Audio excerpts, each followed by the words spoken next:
Good afternoon, everyone, and welcome to the 17th meeting of the Planning and Environment Committee. I would first like to welcome our new councillor for Ward 6, Councillor Marian Hamu.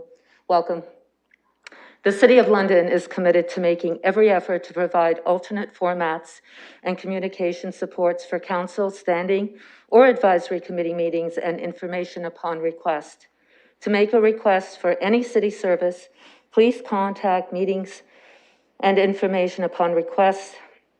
To make a request for any city service, please contact accessibility@london.ca or 519-661-2489, extension 2425. To make a request specific to this meeting, please contact pec@london.ca. So moving on through the agenda, I'm going to ask, are there any disclosures of pecuniary interest?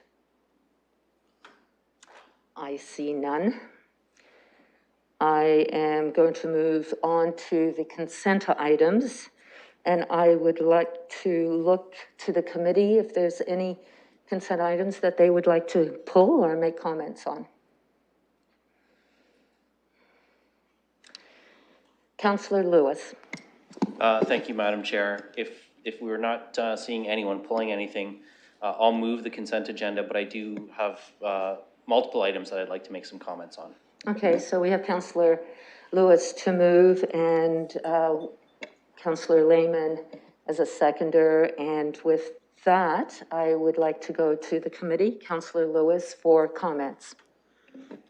Thank you, Madam Chair. I think I will start with perhaps what might be the easiest one for comment on first, which is item 210.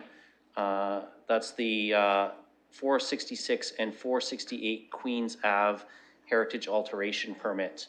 While I'm supportive of that, some of the comments from staff in the report on this did lead to a couple of questions that through you I'd like to direct to them. And the report references restoring heritage assets as much as possible with original materials and consistent with the way that it existed prior to the restoration. But I noted on this one that the applicant had referenced considerable deterioration around the windows and the window seals. And I'm cognizant of the fact that these older homes, these heritage properties, are not necessarily what we would consider energy efficient today.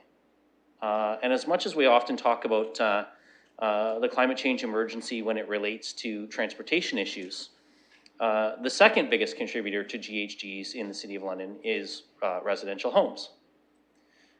Through our heating and cooling costs and powering those homes. And so through you, I'm wondering if staff also apply any aspect of the climate change lens to heritage alteration permits when the applicant is considering alternate materials to improve a building's efficiency. Obviously knowing that we want to maintain the look, but is consideration given to the benefit of modernizing materials in some of these restorations? Thank you for that, Councillor Lewis. I'll go to staff. I don't know if Mr. Gagnon or if there's someone here that could answer the question regarding. Sure, Yep. Sorry, this is Michael Gregwall, Heritage Planner. I'm happy to field the question. Go ahead. So through the chair, thank you very much for the question. Short answer is yes, we do consider the bigger concept of energy efficiency when looking at applications and climate change. And one of the reasons that we specifically look at materials is to ensure that the materials that are being used or proposed are compatible with the heritage character and heritage attributes of a property and a heritage conservation district. But then related to energy efficiency, are they best for the long-term conservation of a property as well? So specifically in an instance like windows, repairing and conserving windows is usually a preferable approach in that they retain the materials that can be retained on the property for hundreds of years. So an existing window can be restored and retained on properties for hundreds of years. There have been studies that also show that properly fitted storm windows, things like that, minor alterations perform just as efficient as new materials. And then one of the other things we look at is the long-term life cycle of material as well. So specifically things like vinyl that have a life cycle of maybe 15 to 20 years and ultimately end up in the landfill. We look at whether that is best as well for the heritage property as well. So short answer is yes, it's something we consider. Councillor Lewis. Great. I appreciate that background. It's very good to know that those options are considered through the process. I did also want to very briefly comment on 2.9, and it's really just a comment. I'm really happy to see the heritage designation coming forward for the War Memorial Children's Hospital and the Health Services Building.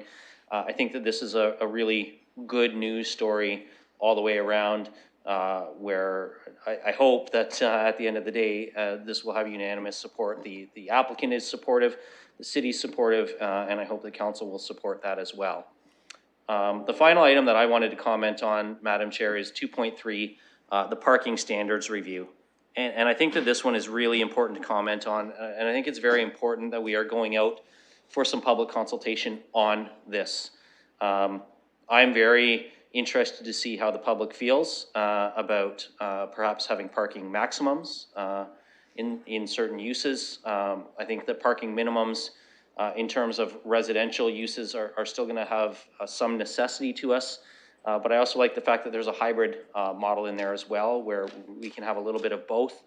I'm mindful of the fact that later on in the agenda, we're going to be talking about an application where there's a parking reduction in a case where I think it makes a whole lot of sense based on the target demographics and the location. But we've got those standards in place right now that do create, I don't want to say a barrier, but do put our staff in a position of having to say they can't necessarily support the reduction. But when we look at it through the lens of the target demographics and what's happening on that site, I think it's easier for us to put our own community lenses on and see where there's a benefit to some of that. But I think we can do much more around this, and I'm really encouraged. I know other cities in Canada have already undertaken this. I'm glad we're doing that too. And I'm looking forward to a really good discussion, because I think that there's benefits to all the approaches. And I think that finding an approach that's going to be right for the citizens and the businesses of London is something that has to come through a London discussion. So looking forward to having that. Thank you, Councillor Lewis. Are there any other questions from committee? Councillor Lehman. Thank you, Madam Chair. Yeah, I just want to speak to 2.3 as well. As I said when we are addressing our master accommodation plan, COVID has dramatically affected how society works. And I don't think we know yet where this is going to shake out once we get out of the COVID time, if we ever do. Do we continue work remotely, or do we all go back to work, or is there some hybrid of that? So I caution against haste here until we kind of see how this is going to shake out. There's going to be dramatic effects, already have been on mass transit. How that will change, we don't know. Then you throw in technological change, such as electric cars, autonomous cars, ride sharing, etc. I think the next 20 years are going to be very dynamic in how we get around. And I think to make substantial change in policy before we have a good indication of where that goes, I think would be a mistake. It's good to consult with the public right now. I think that's an excellent idea to see where people are thinking. It's a terrific discussion to start. But again, as with the master accommodation plan, I think we'd be well advised to not rush until we have a better grip on understanding how society is going to permanently change from these COVID times. Thank you. I'd like to go to Councillor Hillier. Thank you very much. Just comment and question for staff on 2.7, the Summerside subdivision, phase 18, special provisions. In those provisions, they're eliminating the cul-de-sacs or courts. And I'm noticing that's going forward in the rest of the project. Is this a citywide standard that we're eliminating cul-de-sacs and courts, or is it just into this project? If I can go to staff about the cul-de-sacs at this subdivision.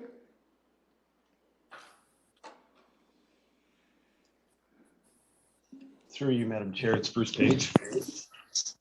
Yes, Mr. Page. Through our subdivision design and through our requirements, we are trying to remove all cul-de-sacs. So we would limit the number of cul-de-sacs that are within the city. And that is sort of a citywide approach. Thank you very much. Thank you, Councillor Hillier. And if I'll go to the committee, I see no other comments. Yes. So I just wanted to advise, item 2.9, 370 South Street, the London Advisory Committee on Heritage has made a recommendation. It's their clause 4.3. Item 2.10, 466, 468 Queens Avenue. Again, London Advisory Committee on Heritage, it's their recommendation 4.2. 10 Bruce Street, 2.11. London Advisory Committee on Heritage, recommendation is 4.1. Thank you for bringing that to our attention. And with that, if the committee will allow me to make a brief comment, and this is on 2.7, which is the Summerside subdivision phase 18, which we just received a comment from the councillor. And if I may go to staff, one of the things I've been noticing, and it is in this subdivision agreement, I've noticed how we sort of from time to time X out proposed school sites. And I know school sites are a big conversation in the community at the moment. And I would like to ask staff if they can more or less comment on this subdivision, why it is crossed out and are there lands available, but what is the municipal process when it comes to allowing for school sites in our subdivisions? If I can go to staff. Through you, Madam Chair, it's Bruce Page again. With regards to 2.7, the crossing out is that through the draft approval process for the entire plan of subdivision, there were a number of school sites located. However, in this phase of development, there were no school blocks available. So it was simply just crossed out that condition wouldn't be applicable to this phase of subdivision. Typically, and I think Mr. Fehlberg has some additional comments, but typically we identify school block sites within the overall subdivision, and the school board has an opportunity, a 3-year opportunity to work with the developer to acquire those lands. But Mr. Fehlberg can discuss that a little more. Thank you, Mr. Page, and to you, Madam Chair. Recognizing that school blocks are an important element of a new community, we've actually started a working group with the 4 school boards in town. So the French Catholic, the French Board, and Thames Valley District School Board. And the goal is to meet at least twice a year to ensure that both the city and the school boards understand different applications that are coming forward. We've also suggested to them that if they were to participate more actively in our GMIS program, they might be able to project out where there are proposed developments in the future, and they could start anticipating where they might need future school blocks and new development. Thank you, Mr. Page and Mr. Fehlberg, for that information. I know we receive many questions about school sites as we develop and put all these homes in, and I really appreciate that there's ongoing work with these working groups that work with the community and the school board. So thank you for that information. And with that, we can, Councillor Hillier. Just to let everyone know, if you're looking at the map on page 84, there is a brand new school opening in the fall of next year, right beside Carroll Park. Thank you for that. And with that, we can vote.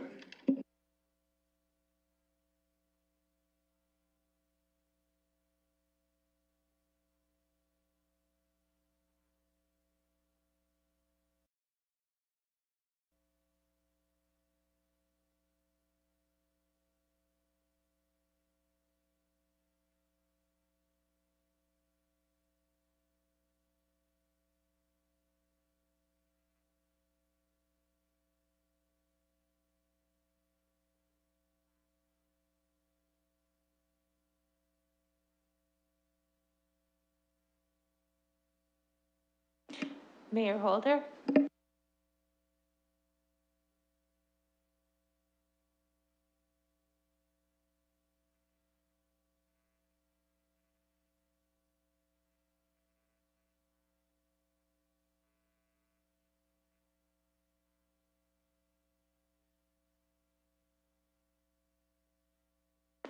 Yay. I'm a yay.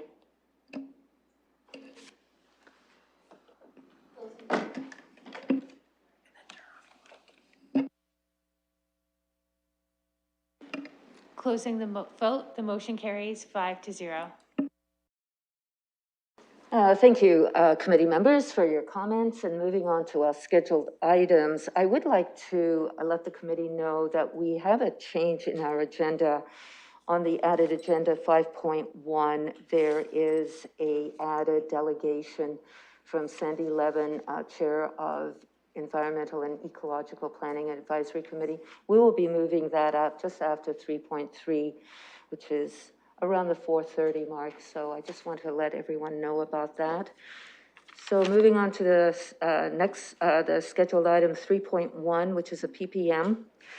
Not to be heard before 3103 Petty Road and 3047 White Oak Road. I am looking for someone to open up the PPM. Councillor Lewis, seconded by Councillor Hillier. And if we can vote on opening up the PPM.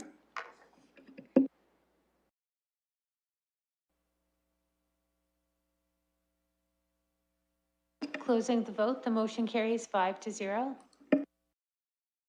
This is a zoning application, committee members, I'm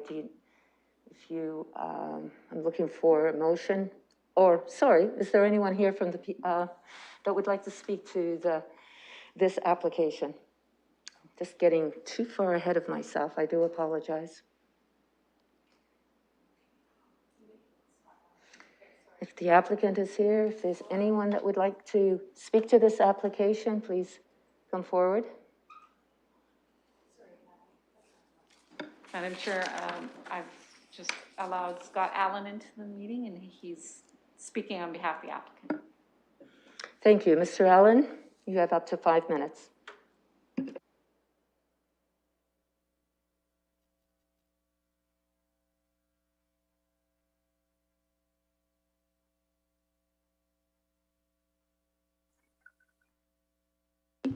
Welcome.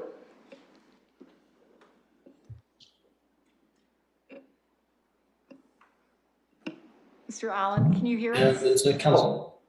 Oh, my apologies. I was having some difficulties. I didn't realize I was called. Yes, you can, the chair has indicated you can go ahead. Okay. And you have up to Thank you. 5 minutes, Mr. Allen. We can hear you quite clearly. Okay, thank you, Madam Chair, members of the committee. Quickly, my name is Scott Allen. I'm with MHBC Planning. We're acting on behalf of the applicant. With me today is Mohammed Abu Hajar, who is also available to respond to questions. At this time, we'd simply like to express our support for the findings and recommendations of the planning staff report as prepared by Mr. McSula. In particular, we agree that the conclusion set in the report that the multi-unit residential zoning proposed for these lands is consistent with applicable planning policies, compatible with local development context, and will encourage greater housing choice in the community. Particularly as these lands will be consolidated with the adjacent property 3103 White Oak Road to create a consolidated cluster townhouse project. The findings of the staff report are reflective of our planning justification report. And at this point, we'd also like to thank city staff for their attention to this application. And finally, Madam Chair, with approval of this proposed rezoning, the applicant intends to advance site plan approval submission shortly and is hoping to initiate project construction this spring. Thank you for consideration. We'll gladly answer any questions committee members may have. Thank you, Mr. Allen, for being here. And I'd like to go to the public and ask them if there's anyone here that would like to speak to this application, please come forward. I see no one else. I will look to the committee members to close the public participation meeting. Councillor Hamou, seconded by Councillor Lehman.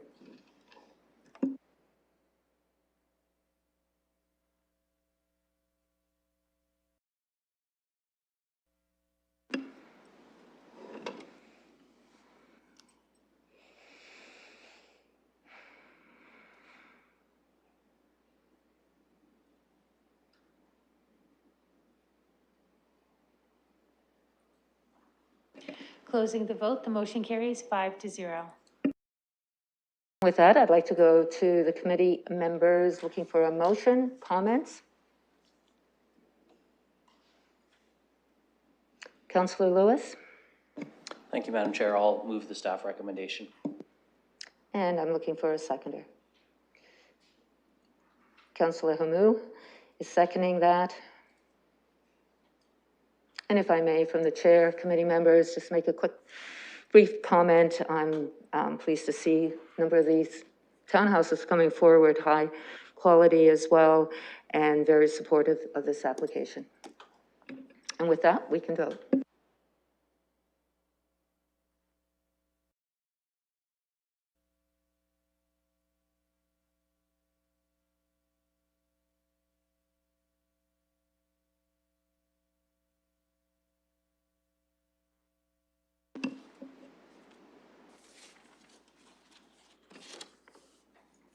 Closing the vote, the motion carries 5-0. Next public participation meeting, which is 3.2, and it is a public participation meeting regarding a recommendation for encouraging the growing of food in urban areas. Looking to open the PPM. Councillor Lehman, seconded by Councillor Hillier. If we can vote to open up the PPM.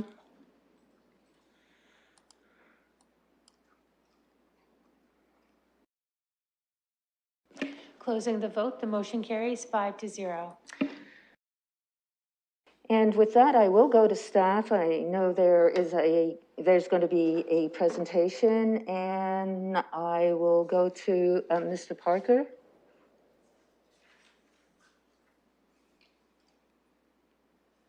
Yes, thank you, Madam Chair.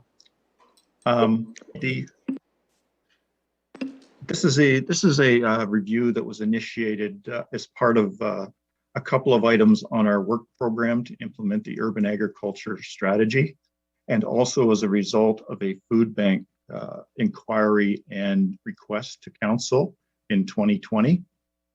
If you recall, urban agriculture is the practice of growing food within the city's urban growth boundary as opposed to outside the urban growth boundary, which is considered rural agriculture. In November of 2017, Council approved the urban agriculture strategy, which involves a number of activities, including production, processing, distribution, and is normally led by the urban agriculture community with city support and agency support. As I said, the review process was started from a letter from the London Food Bank in August of 2020 regarding a greenhouse they wanted to construct on their property in South London. This prompted a council direction to review the urban agriculture policies and regulations because there were a number of issues raised with being able to build a greenhouse on the property and actually grow food. The city initiated the London Plan and Zoning Bylaw amendments, and also at the same time reviewed the current site plan process. John Fleming, the former Director of Planning for the city, acted on behalf of the food bank, and in the initial stages prepared a background study with draft London Plan and Zoning Bylaw amendments for consideration. on June of 2021. That background study plus Mr. Fleming's draft amendments, plus a cover report from staff were presented to PEC, and we were given direction to circulate it for comments. As part of the review process, we met with a number of urban agriculture groups, including the Urban Agriculture Steering Committee, Friends of Urban Agriculture, Middlesex London Food Policy Council, and the Agricultural Advisory Committee. And we also met with a number of internal staff departments who were in charge of zoning bylaws and site plan processes and so on and so forth. And we had a couple of different meetings and continued dialogue with those groups throughout the process. At the end of the process, there's three main recommended amendment areas that we are proposing. One are amendments to permit the growing of food more broadly across the city within the urban growth boundary. Amendments to permit greenhouses in association with urban agriculture. And amendments to permit shipping containers used for growing of food in association with urban agriculture. In regards to the specific amendments we're proposing tonight, in terms of London Plan amendments, we're recommending a new section be added to the London Plan in the food systems chapter to allow the growing of food more broadly, and also to allow the growing of food specifically in greenhouses and shipping containers. We're allowing for greenhouses in urban areas to be exempt from site plan approval where there are no anticipated impacts on adjacent properties, and also to allow a scope site plan approval process to be applied for urban agriculture. A scope site plan process is a sort of a weeded down site plan approval process, focusing only on the issues that are relevant to the specific property. And lastly, the last London Plan amendment is to allow for shipping containers to be used for urban agriculture, subject to site plan approval and a zoning bylaw amendment in residential areas. In terms of zoning bylaw amendments, we're adding urban agriculture as a permitted use in most zones inside the urban growth boundary. Urban agriculture is limited to growing, harvesting, cleaning, packaging, and storing of the food that is growing on the site. We're adding a new definition and regulations for greenhouses. We're indicating that greenhouses can be permitted in association only with urban agriculture. They're not to be permitted in the front or exterior side yard of a property. And only 50% of the floor area is counted towards the maximum lot coverage, which means you can have a larger greenhouse for an accessory building. And we're also adding new regulations for shipping containers used for the growing of food. Shipping containers may be permitted in association with urban agriculture, except in residential zones. And again, they're not permitted in the front or exterior side yard.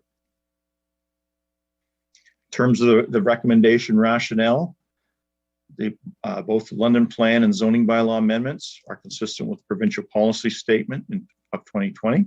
They're consistent with 3 of Council's goals in the 2019 strategic plan. The amendments will work toward achieving the goals and objectives of the urban agriculture strategy, which was Council approved in November of 2017.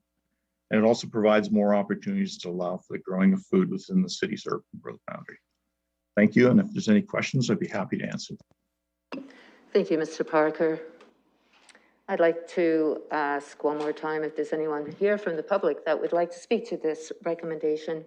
Please come forward.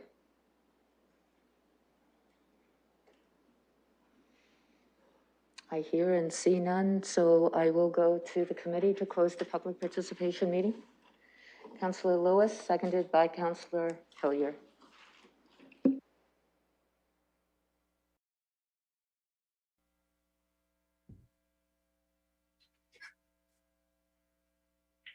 Closing the vote, the motion carries 5-0. I'd like to go to the committee for any comments, questions. Councillor Lewis.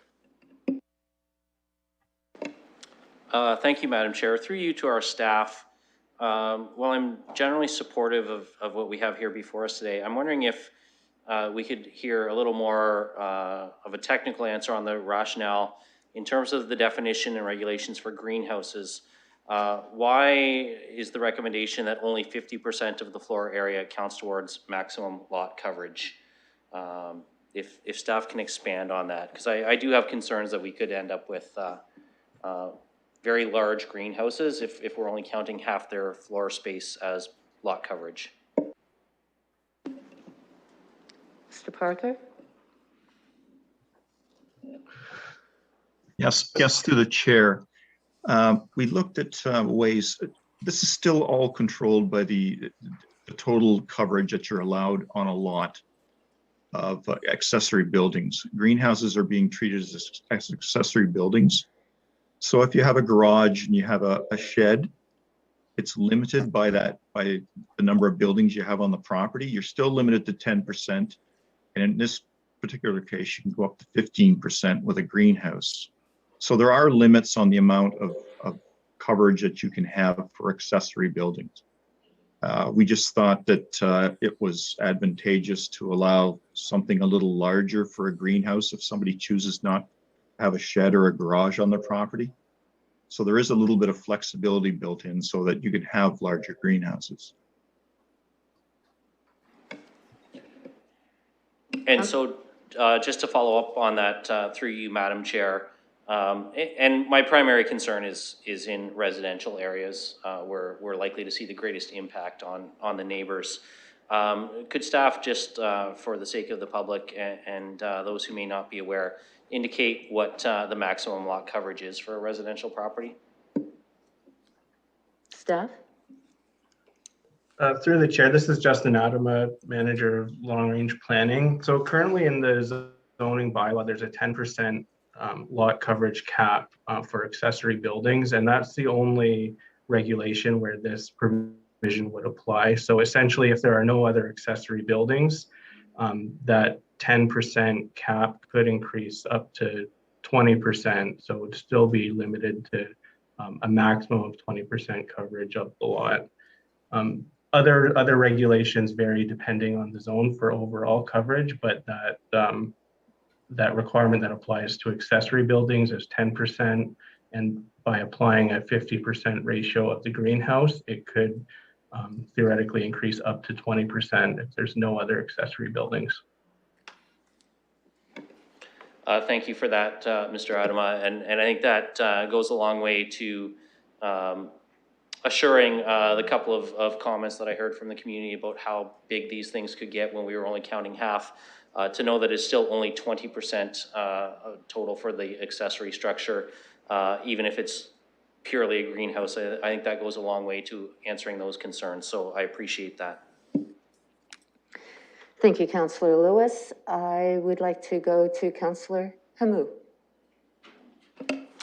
Thank you, Madam Chair. And through you, the question I have is how many applications for these urban greenhouses have we had thus far? Staff?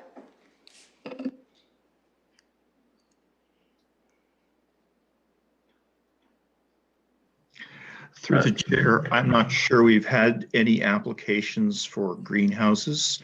Typically, when they're less than 10% or 10 square meters, there's no application required. I can't recall there ever being an application for greenhouses, but I stand to be correct. Councillor Hamou. I have a follow-up question. When this was first being proposed, was this done in concert with any other organization, or was this the London Food Bank acting on their own?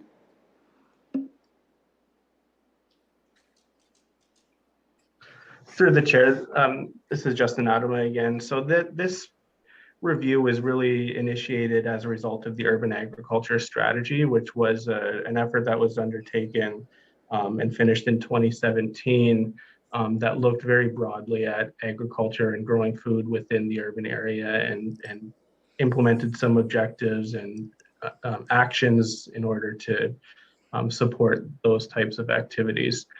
So through that strategy, some actions were identified, including creating a more supportive policy and regulatory framework.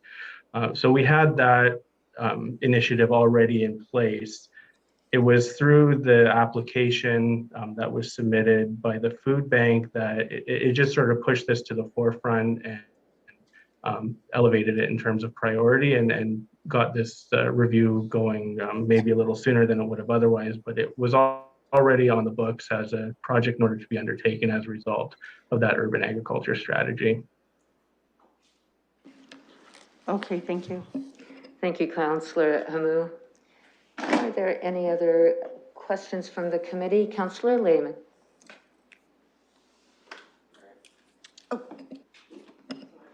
Thank you, Madam Chair. Through you to staff. The desire here to have capability of people to grow food for their own use or for industrialization where they would sell food to farmers markets or nearby stores, etc. Councillor Lehman, just so I understand the question, if you could ask that question one more time. Yeah, I'm just trying to understand the motivation behind making this change. Is it to have people grow food for themselves or to grow food to sell commercial business to farmers markets, et cetera, stores and whatnot? I'm just trying to understand why this is needed. Thank you for that clarification. If I could go to staff. Through the chair, the amendments don't specify what should happen to the food after it's grown. The examples that we've seen recently, including the food bank and the urban farm we've seen recently in the city on Norland Avenue, both include elements of supporting charities such as the food bank, but it wouldn't be limited to that. Certainly it would be possible to sell food grown in an urban agriculture environment. Councillor Thank Lehman. you. What about growing cannabis? Through the chair, growing cannabis is specifically excluded from this review. So the zoning definition specifically states that urban agriculture does not include growing cannabis because that's covered through other definitions and other regulations. Thank you. Again, through you, Madam Chair. My concern is the unintended consequences. If this is being done to have a business and get up to kind of a scale, the impact on the neighbors with truck deliveries, staff showing up, proper storage of items used in the process, fertilizer, et cetera, and waste materials. Can you tell me what's the difference, what will be the difference if this is approved? What would be the difference in the process than we currently have if someone wanted to have a greenhouse on their property?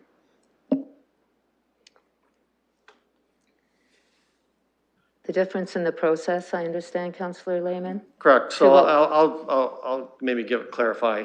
A while back, we approved having some storage semi-trailer units in a property near the train tracks there to grow food items. And that process seemed to work. And I'm just trying to understand what the difference would be going forward if this was approved, what the difference would be to having, well, let's say that site approved or a greenhouse approved. That would be different than what we had just gone through. Thank you for that. I'd like to go to staff. Through the chair, I think the main difference would be what's permitted currently in zoning and what's not. So in that example, it was required that the applicant submitted both the zoning bylaw amendment application as well as a site plan application. Under the new regulations, and I can't speak specifically to that example, but it would be possible to do an urban agriculture use similar to that as of right under the zoning bylaw, so permitted already under the zoning bylaw, and which would remove that step in the process and make it a little bit more easier and accessible to different groups in order to achieve that type of use. Would such a project still have to go to council for approval? Through the chair, it may not if it's permitted by zoning. It may just require a site plan application, which would not necessarily go before council. And again, through you, Madam Chair, thank you for this time. And who would approve that site plan application?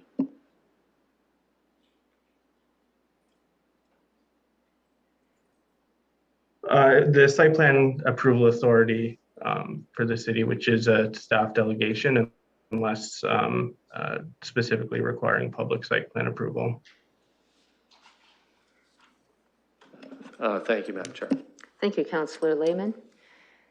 I'd like to go to Mayor Holder.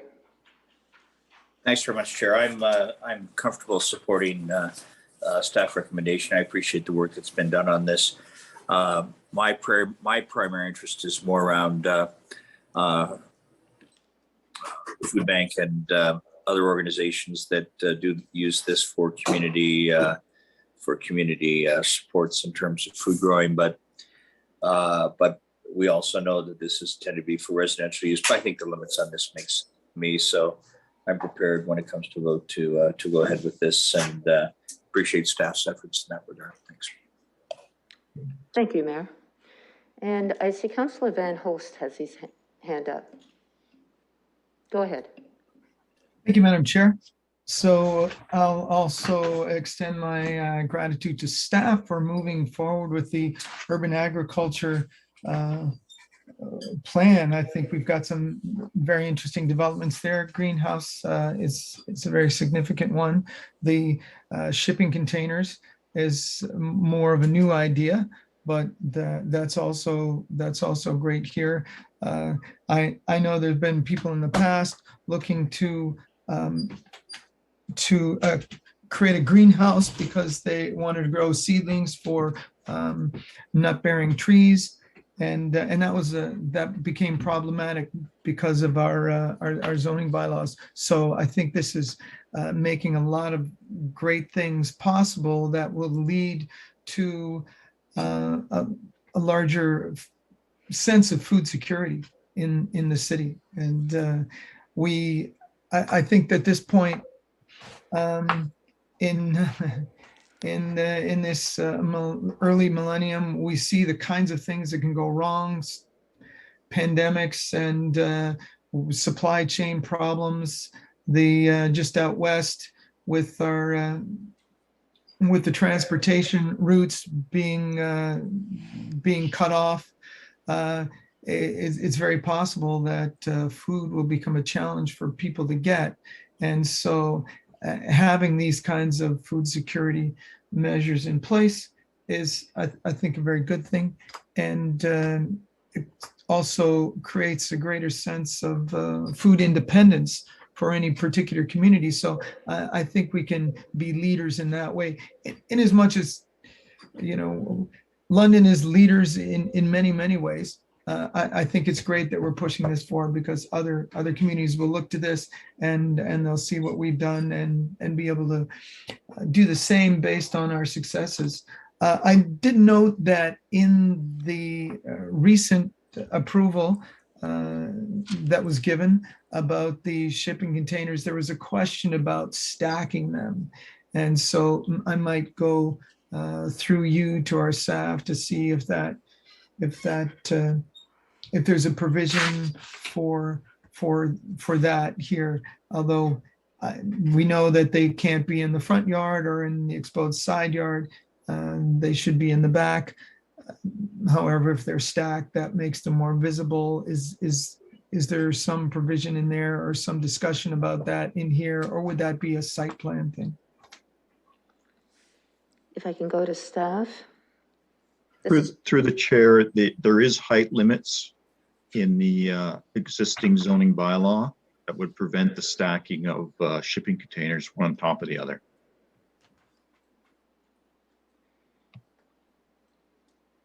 Councillor Van Host? Okay, thank you. That was well addressed. And in terms of concern about the size of the greenhouses that could be put in as right, looking on page 207, seems to me if it's less than 200 meters squared, then that's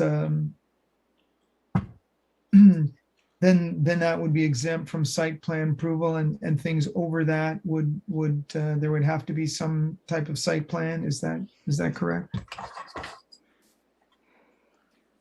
The way the policy and regulations are written,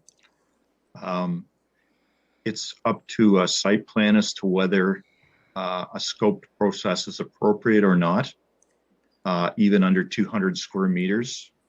There's some evaluation done when the application comes in to see if or the inquiry comes in. There's some evaluation to determine whether either a full site plan process or a scoped site plan process is needed. Okay. If I may, Madam Chair, I really like the idea of the scoped process. Having that as an option, I think streamlines much for us, and maybe there's other things that will apply to in the future as well. But I think that's a great idea. And I would also like to ask this question. If somebody were to build right now, or previously before this, had wanted to build a greenhouse the size of a shed, would that have been possible? Through the chair, under the accessory building regulations, as Mr. Adama pointed out, you're allowed to build up to 10 square meters without a building permit. So if you went above the 10 square meters, you may require a building permit, but I don't, unless you exceed the 10% of the lot area for your accessory buildings, I don't think anything further would have been required. Okay, so it's possible, but that's maybe a 10 foot by 10 foot structure, and we can see that somebody who's making a greenhouse might want something bigger than that. And so I think this is great, and I also hope that people take this on as kind of a hobby, and then use their produce to help out places like our food bank, which of course does a great job. So thank you very much for the work, and to the committee for showing your support for this item. I think it's quite an exciting, and the urban agriculture strategy was something very innovative for London, and it's nice to see that moving forward. Thank you. Thank you, Councillor Van Holst. I see no further comments. If the committee will allow me just to make my comments here from the chair. And I do appreciate everyone's questions and comments, and very supportive of this recommendation. I do believe, I still recall when the food bank came to us asking for a permit, and it was really revealed at that time that we should review and understand where we go forward when it comes to growing urban areas, and if anything, the importance of food security through the challenges that we've had with this pandemic has really underlined that as well. And I will be supporting adding the new policies in our tools. These are the changes that we'll be making to the London plan and the zoning amendment to in particular, when it comes to the scope site plan approval process, as well as revising the new section to provide regulations for greenhouses and shipping containers for growing food. I want to thank really the food bank for coming forward originally to get us going, and the work that Mr.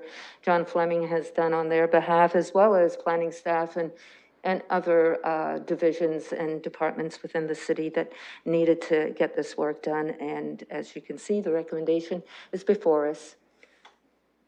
And with that, I'll go to vote. Are there any further comments? I see none. Oh, sorry. Councillor Lewis and seconded by Councillor Hamou. Sorry. Chair will vote yes when it comes up. I gotta sit back like this. Closing the vote, the motion carries 6-0. And moving on to our next participation meeting, which is 3.3, and this is a public participation meeting for 99 Southdale Road West. Looking for a mover to open up the PPM. Councillor Lewis, seconded by the mayor. We're on. Okay, guys.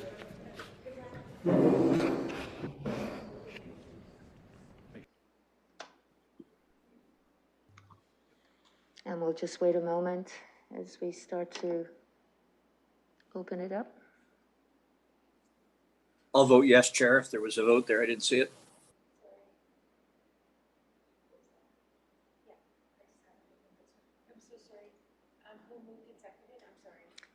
That was Councillor Lewis, seconded by Councillor Hamou. Oh, the mayor, sorry. I'm thinking that was the previous one.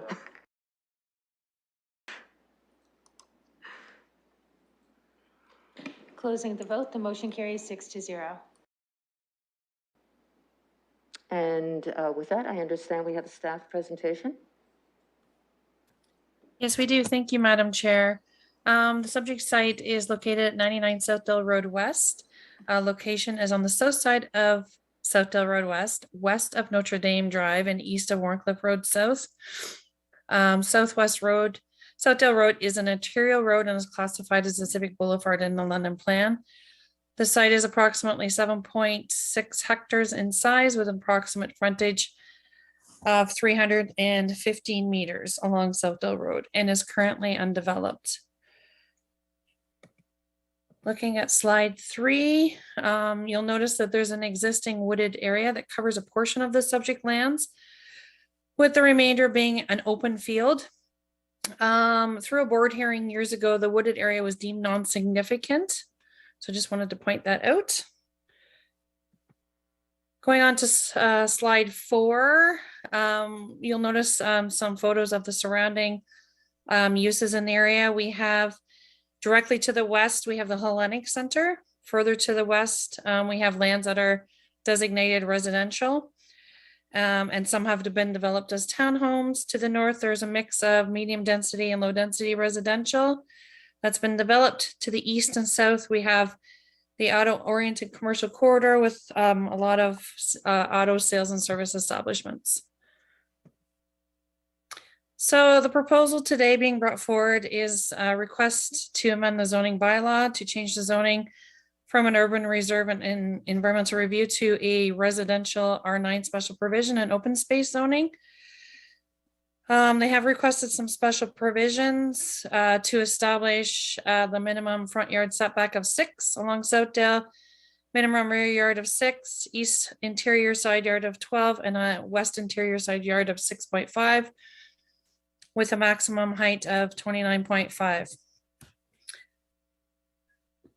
And looking at the proposal on slide 6, it's just showing kind of an aerial view of how the buildings will be laid out. Moving on, we see a front rendering for slide 7. We see a front rendering of the proposed buildings from Southdale. Slide 8 is more of an external view of kind of the middle of the site, kind of how it looks if standing in the middle. So just looking a quick overview of the policies, staff have reviewed all the relevant policies and they have come to recommend the application on the basis that the provincial policy statement encourages this type of development. The recommended amendment conforms to the enforced policies of the London Plan. Slide 10, we go on to look at that the recommended amendment conforms to the enforced policies of the 1989 official plan. It does permit a development that is in an intensity that is an upper range of the maximum density in the multifamily medium, but ensures the nature of development is suitable for the site and the immediate neighborhood. And with regards to the Southwest Area Plan, the subject development represents an appropriate location for residential intensification along a higher order street at the fringe of a developing neighborhood. And the recommended amendment would permit this development at the magnitude that is suitable for the site and the adjacent neighborhood. It also is worth noting that it facilitates the development of a site within the built area boundary and the PTA, which is the primary transit area, with an appropriate form of infill development.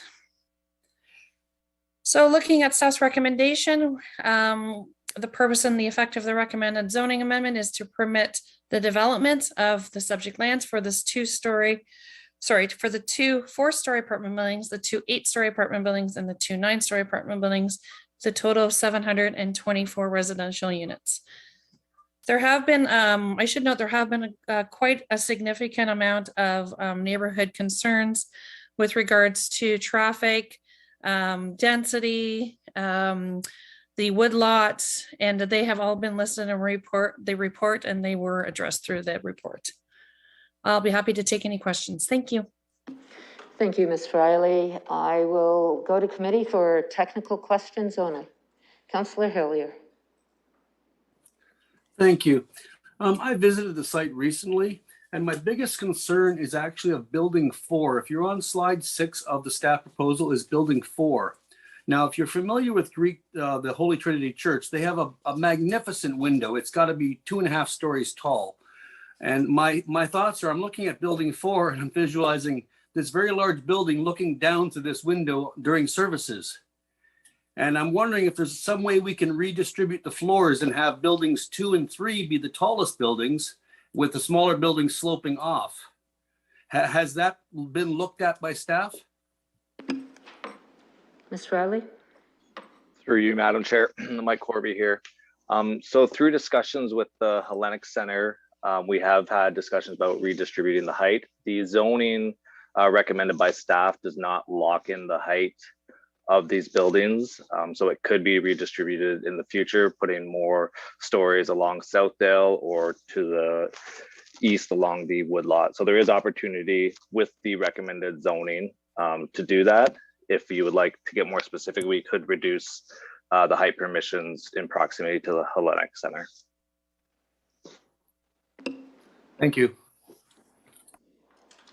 I'd like to go to the mayor. Thanks very much. I know we're going to hear some comments from the public, I'm sure, with regard to that. But I was heartened to hear staff just indicate that there was an opportunity to consider the distribution to potentially the east or the north side of the lot. In other words, that the density is one issue that may well be able to be accommodated through additional, I'll say, work with the developer and our community. But I've just got a question as it relates to the traffic patterns as a result of this not significant unit. And I'm just wondering what impacts staff feel that the additional residents will in this area will have on traffic volumes. Sometimes I find, having gotten into that church parking lot, can be a bit of a challenge. Just wondering how that might well be accommodated. Through you, Madam Chair, a traffic impact assessment was done through this process, and transportation has reviewed this and has no concerns moving forward. And they also said that any outstanding issues would be dealt with through the site plan approval process. So just to let you know, they did look at the increase and they have no concerns whatsoever.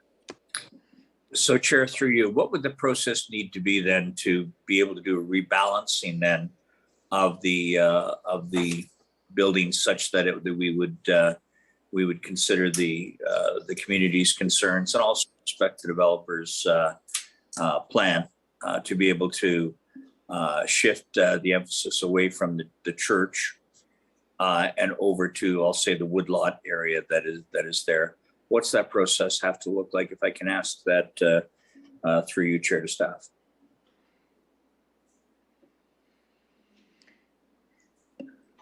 Through you, Madam Chair, Mike Corby here. In terms of directing staff to consider that, the easiest option would likely be to direct the Site Plan Approval Authority to consider redistributing the heights around the site to reduce potential impacts on the Hellenic Center. So it may well be then, Chair, that is an outcome, although I'd like to get feedback from the developer and the community with respect to this project right now. Partly, I'd like to hear as well, should the developer or the representative be speaking, what their willingness would be attitudinally to consider such site plan reconsideration and also to get some feedback from the community, how they would feel about that. So if the emphasis was put on I'll say the woodlot side versus the church side, the greater emphasis.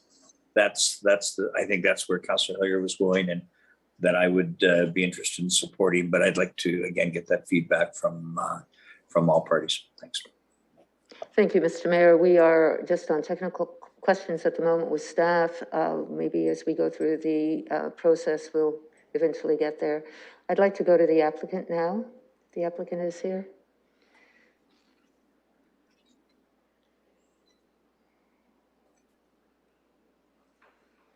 Casey Kolchecki.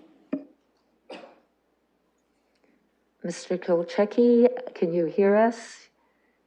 Welcome. Me. Yes, I think we can hear you. And welcome to Planning Committee. You have up to 5 minutes.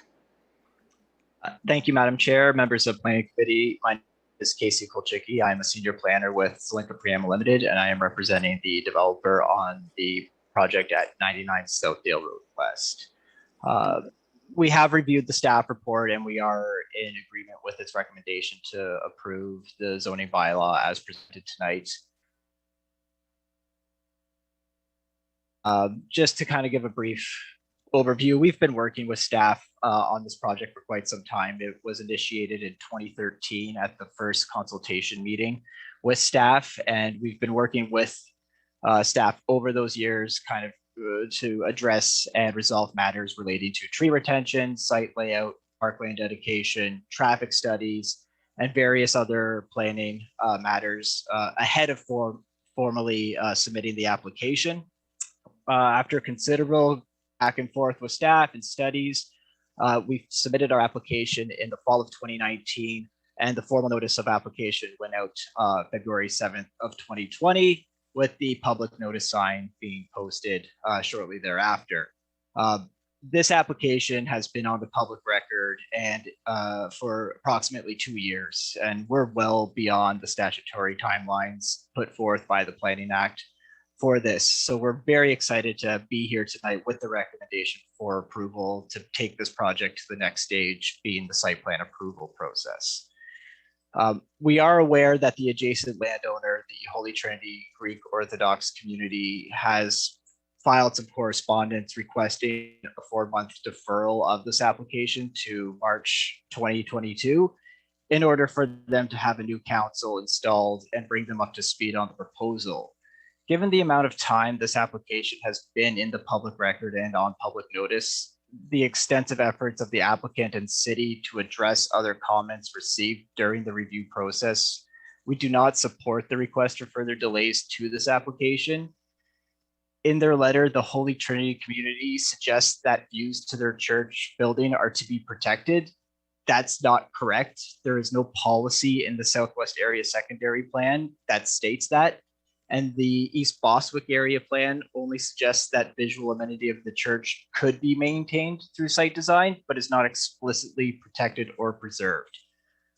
Furthermore, the Holy Trinity community decided to construct their beautiful church at the rear of their lands behind their existing community center in a location where it would already be screened by existing vegetation and buildings, when they had the opportunity to construct it closer to Southdale Road West, where it would be more prominent landmark along the streetscape.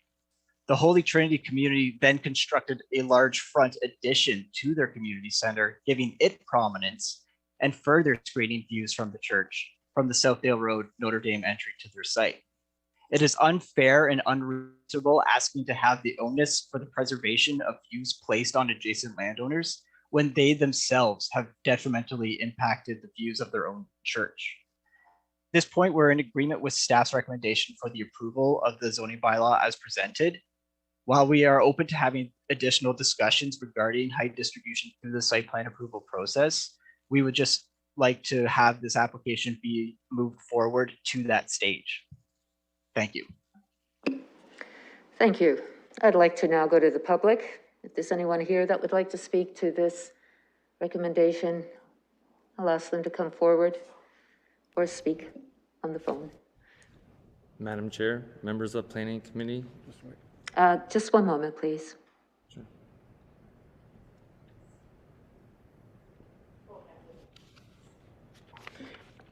Yes, Steve, if you could go ahead, sorry. You have up to 5 minutes. If you could just state your name and address if you wish. Sure. My name is Steve Vergeris. I'm a board member of the Holy Trinity Greek Orthodox Community Council of London and Vicinity. And beside me is Mr. William Paul, who we've hired as a art consultant. We appreciate this opportunity to present our views and the concerns regarding this development's impact on the Holy Trinity community. Please refer to our presentation that we've sent to the members of the Planning Committee and to the developer. First, we want to apologize for bringing our concerns forward at this late stage of the process. The notice of planning application of February 7th, 2020 was not brought to the attention of our board of directors.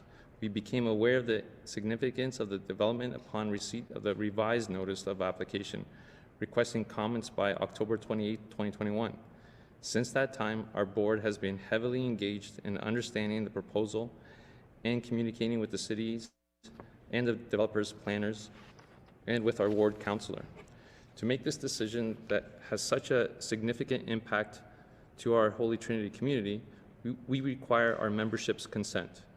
We have nominations and elections this month, and the new council takes office in January 2022.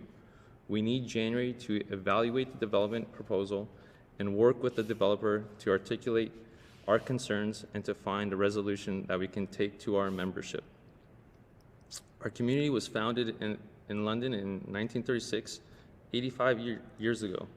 The community purchased the land at 131 and 133 Southdale Road West in 1975. The site consists of the community church, which was completed in 2003, the Hellenic Community Center, and a soccer pitch and field house to the rear. The community serves almost 10,000 Canadians of Greek descent in London and the surrounding area, offering programs in religious, cultural, educational, and recreational activities. Prior to COVID-19, the community center hosted 177 events with 51,840 people participating in 1 year. More than 90% of the participants were from the London community at large. There are over 300 soccer matches played annually, hosting over 33,000 attendees and players. The Holy Trinity community serves an important role in the religious, cultural, and sporting life of London. The church is a community landmark with a distinctive Byzantine architecture and a 20-meter high dome. It was intentionally located at the rear of the site to offer a quiet space and permit interior light access from all 4 directions, creating a beautiful and unique focal point for the East Bostwick area. Our goal is to retain and enhance the significant landmark building as development occurs around the site. Our community has had a long and successful relationship with the City of London and surrounding residential developers to protect and enhance the views into our site and the views light into the church. Through the East Bostwick Area Plan and the Southwest Area Secondary Plan, these urban design views are protected. Our request is to continue the discussion that has occurred over the past few weeks to improve the urban design, reduce the building heights, and reposition development as it affects our lands. In reviewing the planning staff report dated November 22nd, 2021, we note that there is insufficient consideration to protect the significant architectural and design features of the Holy Trinity Church and site. Similarly, reviewing the planning and design report and the revised site plan, the proposal does not address the significant church architecture and community significance of the Hellenic Center. The proposed zoning bylaw amendment, reducing setbacks and increasing building height, permits buildings that will have an invasive and negative impact on our community's lands and buildings and reduce the visual significance of the church. Finally, there are a number of site plan matters that require consideration by the Holy Trinity community, the applicant, and the city prior to adopting the zoning regulations. It is premature at this time for the community to support the application as presented. Deferral at this time is appropriate, recognizing the importance of the Holy Trinity community to London, the forthcoming executive elections and the General Assembly meetings, and the architectural significance of our church. Thank you for allowing me to address our concerns. Our community members are entrepreneurs. They have a full understanding of the economic benefits and economic growth given to our city by developers. We are here to work together and achieve a mutually agreed term for the benefits of all parties involved. Thank you. Thank you, Mr. Virturis. Is there anyone else from the public that would like to make a comment? Madam Chair, we have Pamela Cochran McInnes in committee room number 1 who wishes to speak to this. Thank you. Please come forward, stating your name and address if you wish, and you have up to 5 minutes. My name is Pamela Cochran McInnes. I live at 166 Southdale Road West, directly across from the proposed rezoning application site where there's 161 townhome condo units. I have lived here for over 25 years. It is a joy to hear and see wildlife in our neighborhood and is one of the reasons I have remained living in this area. For this reason and others, I oppose this application due to many facts and concerns. Number 1, environmental impacts. This area is considered to be protected wetlands and is a landmark. Trees, deer, geese, ducks, reptiles, bullfrogs, turtles, and other living creatures, including our provincial flower, trilliums, are in this area. Any kind of construction, particularly of this magnitude with underground parking, will destroy the surrounding wildlife and natural habitat and have a negative impact on the environment, ecosystem, and its community residents. There will also be an increase with noise and pollution. How can the city allow a development to proceed on protected and regulated land? It would be irresponsible and contravene with the city's environmental policies and the Ministry of the Environment, Conservation and Parks Authority and regulations. There would be no benefit to the residents of this area. Number 2, gridlock and traffic issue. High density will further increase the traffic issue that will result in more accidents and gridlocks. The traffic is so dense that we have difficulty entering and exiting our complex. We have no other means of entering and exiting our property. Having both entry and exit points of the proposed development facing north on Southdale, directly across from our complex's entry and exit points facing south, will create even more havoc and gridlock with entering and exiting our complex. The center lane is used not only for entering our complex from the west, but for exiting to the east, as the center lane is used in order to cross over to the eastbound lanes. The center lane is also used for turning south into the Hellenic Center, where they host several events, as we have just heard. So you have traffic coming from all directions using the center lane in a confined area. Proposed development could house 2,000 residents, and if each household has 2 cars, that is a total of 4,000 vehicles going in and out of the proposed development, impeding traffic flow and obstructing us from entering and exiting our complex. Our complex has 161 units with a maximum of 322 vehicles. That is an increase of 1,142 in a very restricted area. Note that all along Southdale Road from Pond Mills to West Elborn, there are no adjacent properties where entrances and exit points face directly across from one another. We cannot be blocked in. To build all these units would be a hindrance to traffic flow, resulting in safety issues for us all that would affect delivery and service vehicles, including first responders. Number 3, safety issue. Higher volume of traffic will result in more vehicle and pedestrian accidents. One resident was hit by a car at Notre Dame in Southdale while crossing at the light. She still walks with a cane. Earlier this month, I was almost hit by a driver in the same area because they were too impatient to wait while I crossed the street. It is very dangerous walking down Southdale between Warncliffe and Wonderland. Many of us fear that we will be hit by a car. The frustration we have endured with the current traffic density, racing of motorists, noise, construction, and higher crime rate is affecting our neighborhood and is causing havoc, anxiety, and safety concerns for many of us. Number 4, our frontage view will be obstructed. Any development will impede the frontage view of residents' homes within our complex. According to the city's original plan, there cannot be any obstruction in the frontage of our property facing south. Number 5, higher crime will ensue with higher population density.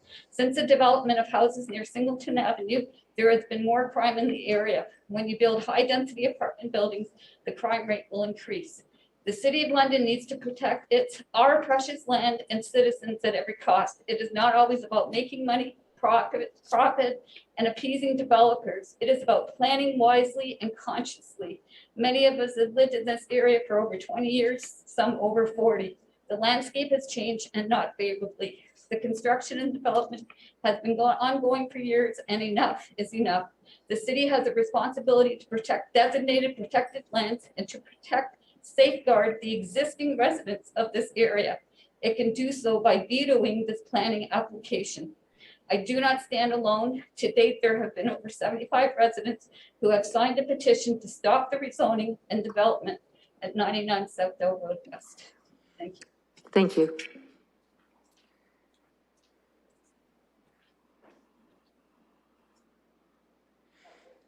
And I'd like to go to the public and ask one more time if there's anyone that would like to speak to this recommendation. I see none.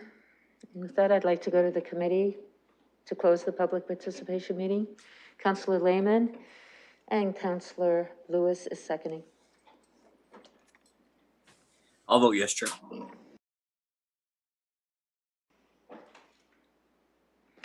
Closing the vote, the motion carries 6-0.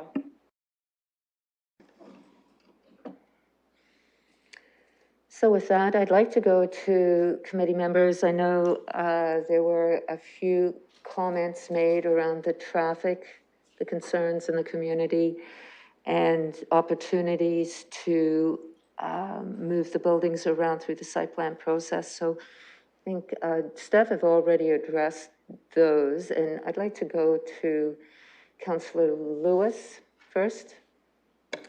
Thank you, Madam Chair. I'm going to move the staff recommendation to get our conversation focused and on the floor. Do I have a seconder? Councillor Hamou is seconding. And I'll go back to the mover. Thank you, Madam Chair. I do want to comment, and I thank Councillor Hillier for asking this during the technical questions. I appreciate the comment that there's an opportunity for some of the stories of the buildings to be moved around during the site plan process. And I think that I would include direction in my motion to refer to the site plan authority the concerns that were raised by the public and in particular from the Hellenic Center, because I think that there is an opportunity to have continuing discussion as site plan moves forward. I will say, however, and I say this with all due respect to the members of the Hellenic Center, a deferral because of a change in the church council is not grounds under the Planning Act for us to defer. And I've been to events at the Hellenic Center, and they're great events and they're well hosted. But nothing in this application would prevent visitors from continuing to come to the Hellenic Center, whether it's for church services or for soccer or for a community event. I know that guests will still come and they'll still be welcomed as they always have been. But I think when we talk about impact on a planning application, we do have to consider that an institutional use next door, like a church, is not the same as the impact on a residential use next door. When people visit a church or a community center, they're there for a few hours for whatever their purpose is, whether it's a church service or a wedding or a funeral or a soccer game. and then they go home. And they are no longer impacted by there being a building next door. So it's a different level of impact for me than if this was happening immediately adjacent, side by side to some single family homes where you would have people looking into your backyard all night long or all day long. So I have to weigh that in the consideration that that's an institutional use. People aren't living beside this development.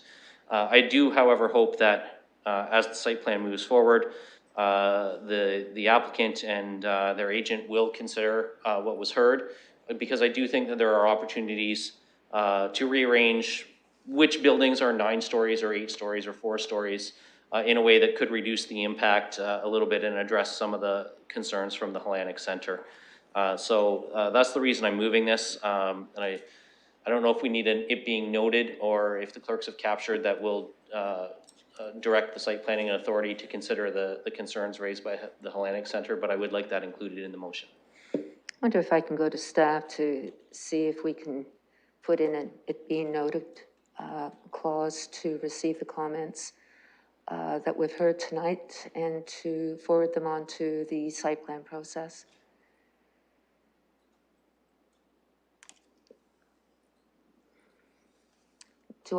If we can do that? I'm asking whoever can answer that question. If I could go to staff. Madam Chair, it's Heather McNeely speaking. I'll take that question. Yes, through you, Madam Chair, you could probably add it being noted under clause B of the recommendation clause. Just add it to the list that's already provided, VII. So that can be added as VII, as suggested by Councillor Lewis. I think we'll just start with that.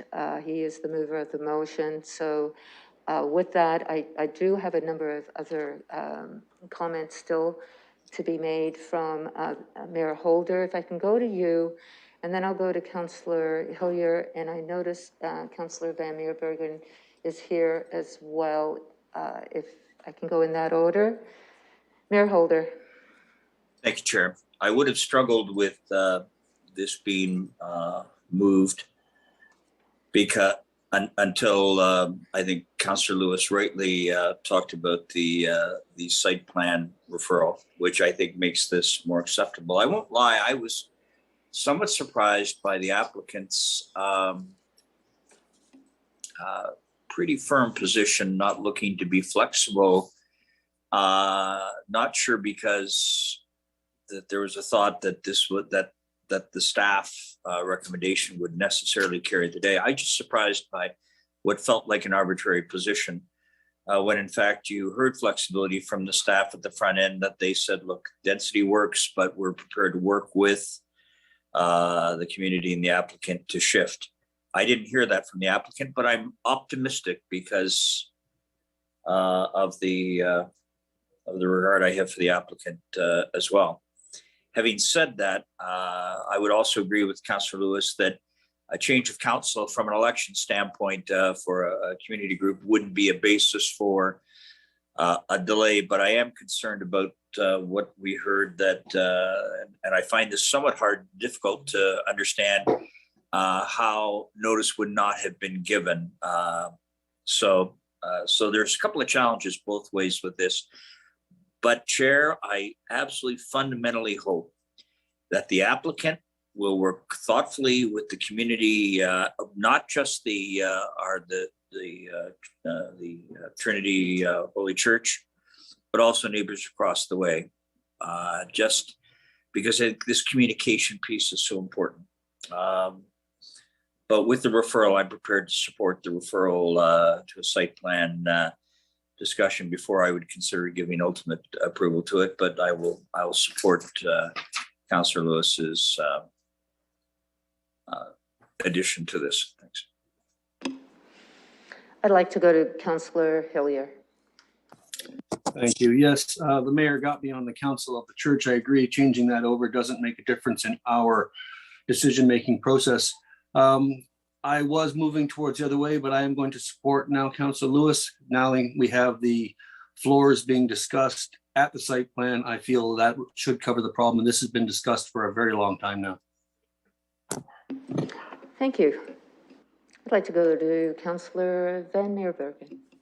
Councillor, welcome to planning.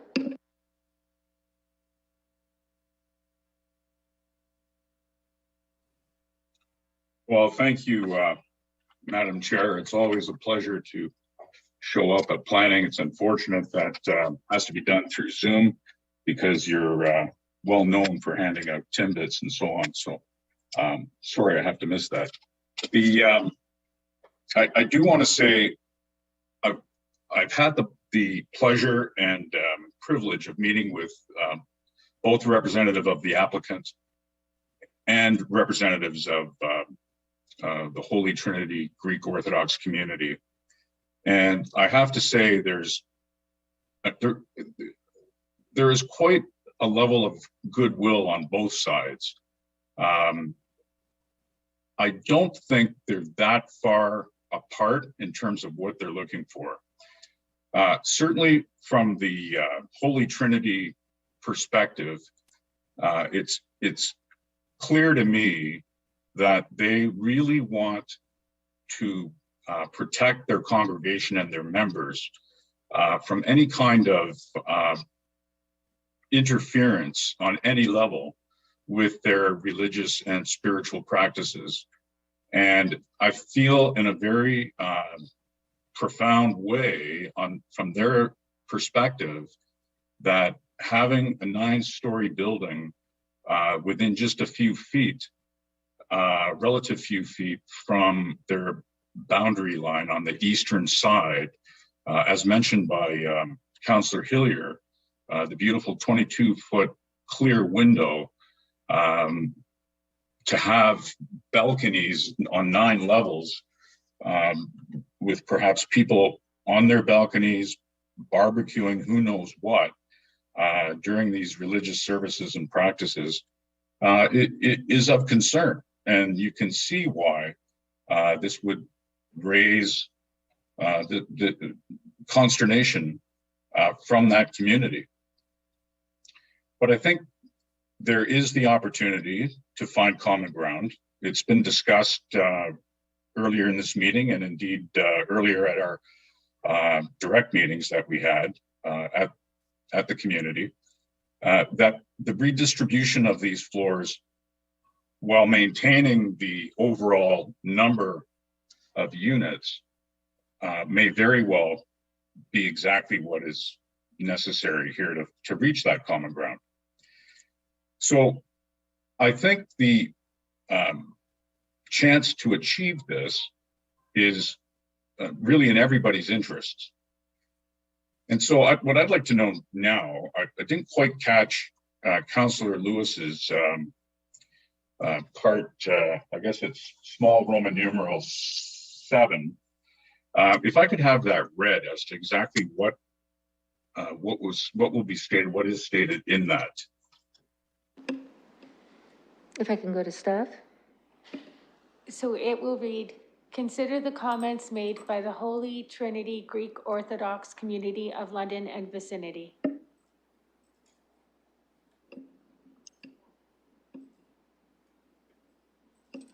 Okay, so that doesn't strike me as being very firm. Is there a way, perhaps through Councillor Lewis, that we can maybe tighten up the language so that it's more than just consider that? I'd like to go to Councillor Lewis. Councillor Van Meerberger. Councillor Lewis. Thank you, Madam Chair, and through you, I think I can clarify for Councillor Van Meerbergen in only having part VII read out. Councillor, what you missed is in clause A, of which part 7 is a subclause. It says that site plan matters have been raised through this application review process to be addressed through the site plan approval process. So it's already in part A that the site plan matters are going to be addressed through the site plan approval. The part VII is referring the specific comments that we heard from the Hellenic Center and Trinity Church into that process as well. So hopefully through you, Madam Chair, to Councillor Van Meerbergen, that clarifies that to be addressed through the site plan approval process is part of the preamble to VII.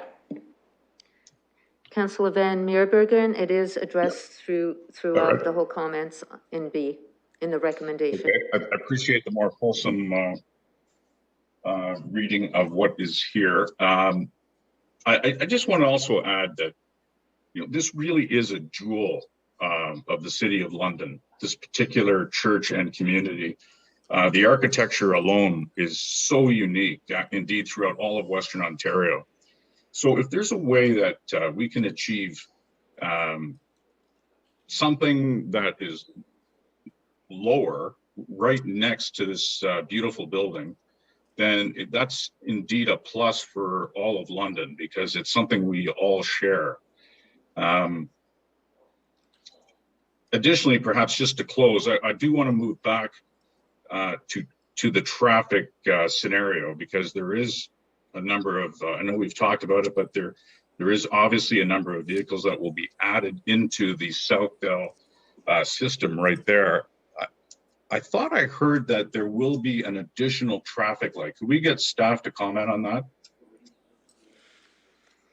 Staff, the question is specific to an additional light.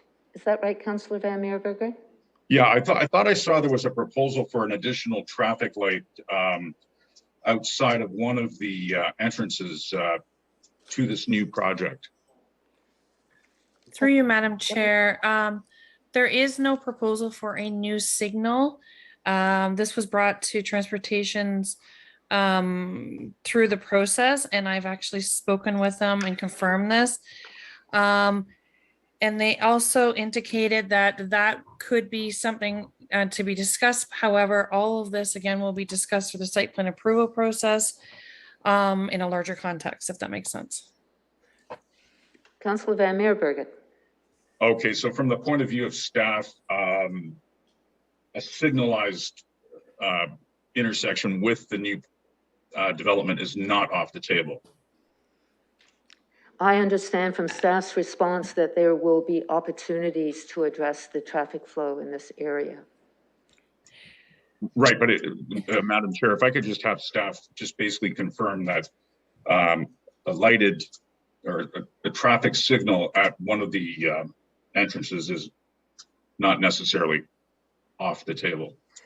Staff.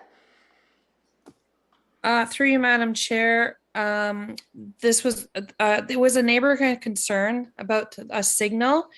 There is a signal very close by, so a further larger study would have to be undertaken. But again, it's going to be something that will be taken into consideration during the site plan approval process.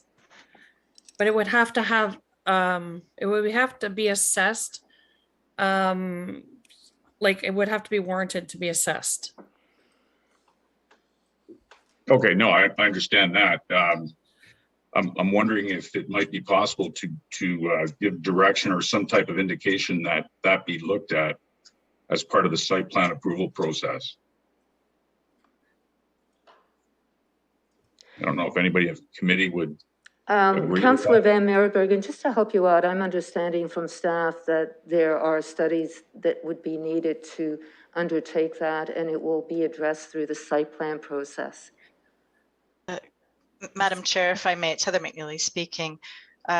We've learned through this zoning review process that traffic is not an issue in terms of the additional traffic that's generated from this site. Through the site plan process, our transportation team also look at the site plan and would determine at the site plan consultation whether or not they would need an additional study and again refine further in terms of the unit count.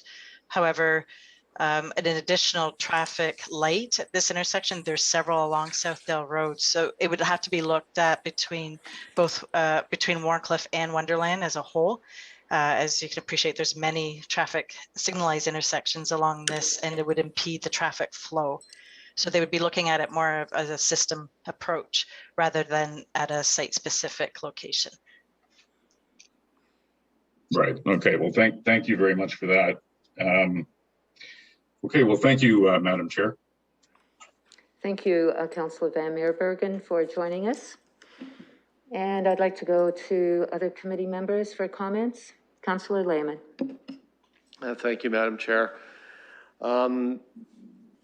I do understand the concerns of the church, but what I'm hearing from staff is that there is some room here to maybe find some accommodation. So I'd like to ask through you, Madam Chair, to staff to, I guess, address the issue primarily of the building in the southwest corner by the church. If that was to be affected to accommodate the church's aims here, does staff see that to be a big issue in adjusting heights to make up for what is lost in the back building on the other buildings? Staff? Through you, Matt. Yes, thank you. Through you, Madam Chair. Mike Corby here. We wouldn't see that as a big issue. As mentioned, the recommended bylaw would permit those heights on other areas of the site. So again, it would simply be shifting those heights through the site plan approval process. All right, thank you very much. That's important. I think what we have here is we're fortunate that the development site is large enough with a number of opportunities to, I think, make some accommodation here. I'm confident in the developer willing to work with the church to be a good neighbor for the continued health of all in that area and that beautiful church there at the Atlantic Center. I'm confident now that staff has the wherewithal to work with the developer and make that accommodation. So I will support this with that site plan addition. Thank you, Councillor Lehman. And if the committee will allow me, I'd like to make my comments here from the chair. And before I do so, a quick question to staff. We heard from the church, their concerns about the board and their board wanting to have more of a fulsome conversation, and that will be starting up in the new year.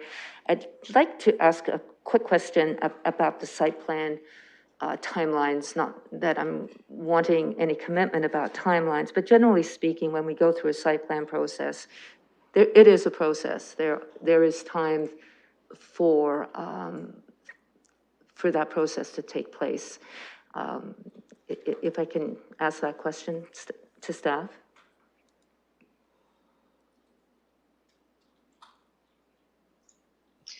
Madam Chair, I'll take this question as well. Yes, there is some time with this. However, it's not a public process. This is an administrative review completed by staff, but we would be taking into consideration the comments made by committee and ultimately council as part of your decision making here. Thank you for that. I appreciate that, and it's important that we heard from the church this evening at this public participation meeting, as well as from the public, and I will be supporting this recommendation going forward. It's been a long time coming. There's been many conversations about development of this area, and I'm very supportive of this medium housing. We know it cannot, the buildings cannot go past nine stories, and I'm very supportive of the woodlot to remain in place, a certain portion of it as OS4. And obviously the density is to the west because of this woodlot, and environmental management plans are still to be required, as well as a Section 28. So I will be supporting this development moving forward. And with that, should all go, there's a motion already on the floor, and if we can vote. Chair, it's the mayor, I'll vote yes.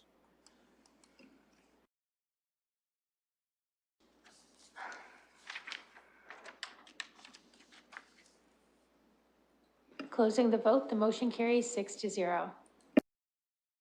And moving on, we've had a change in our agenda, and I'd like to bring 5.1, which is the added delegation from Mr. Levin to be received.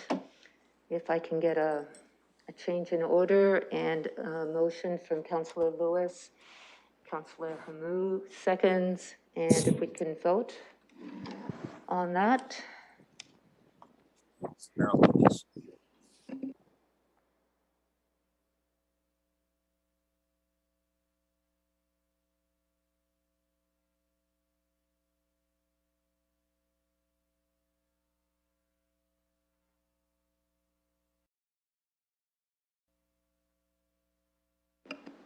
Closing the vote, the motion carries 6-0.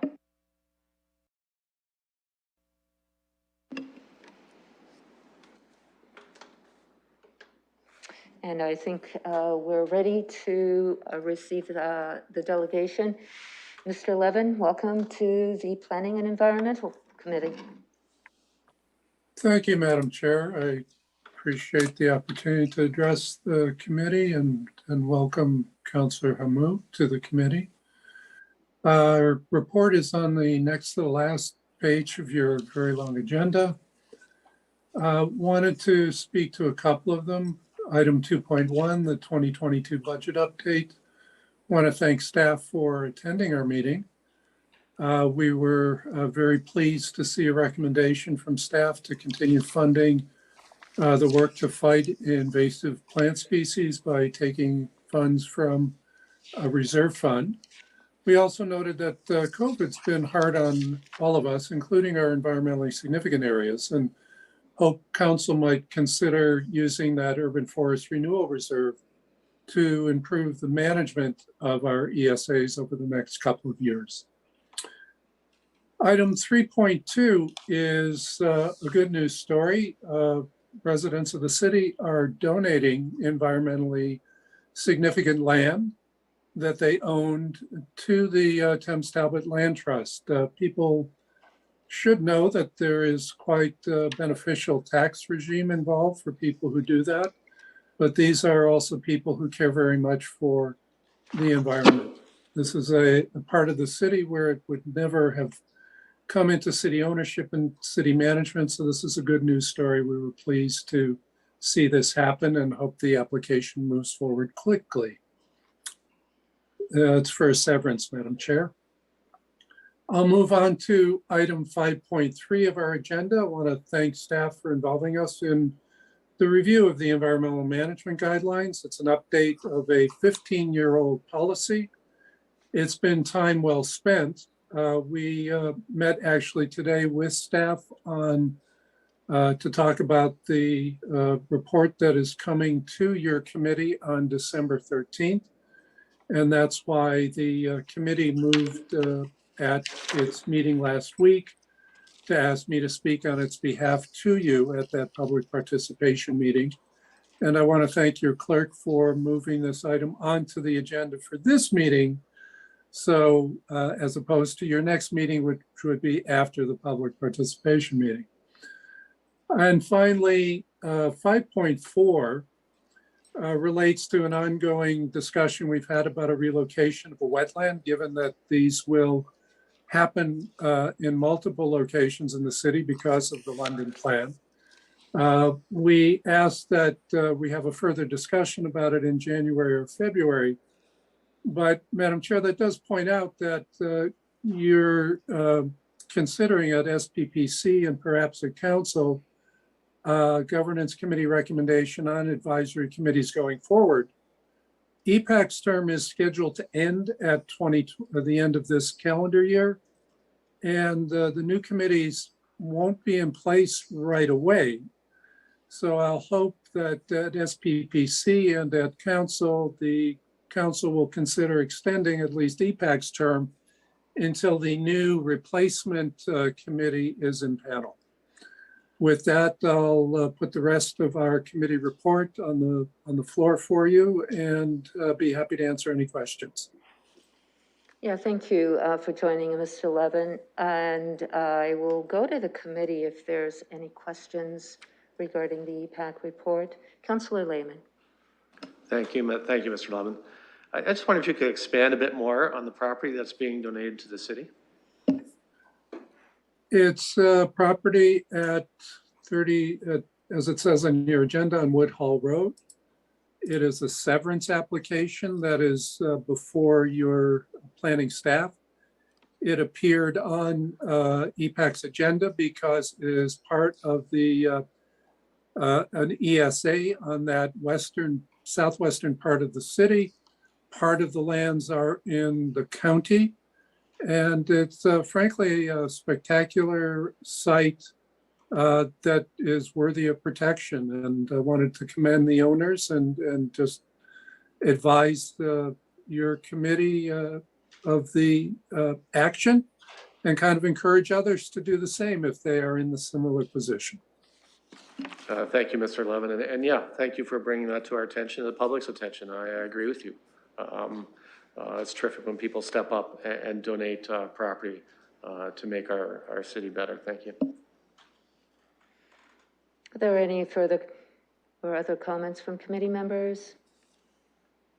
I see none. I wonder if the committee will allow me just to thank Mr. Levin for being here. Really appreciate the comments around our ESAs in particular, as they are well used, and also around the opportunity for you to have make public comments at the environmental management guidelines process as well that's coming to us. I wonder if I can just ask staff when that public participation meeting will be the next planning meeting, if I can just get.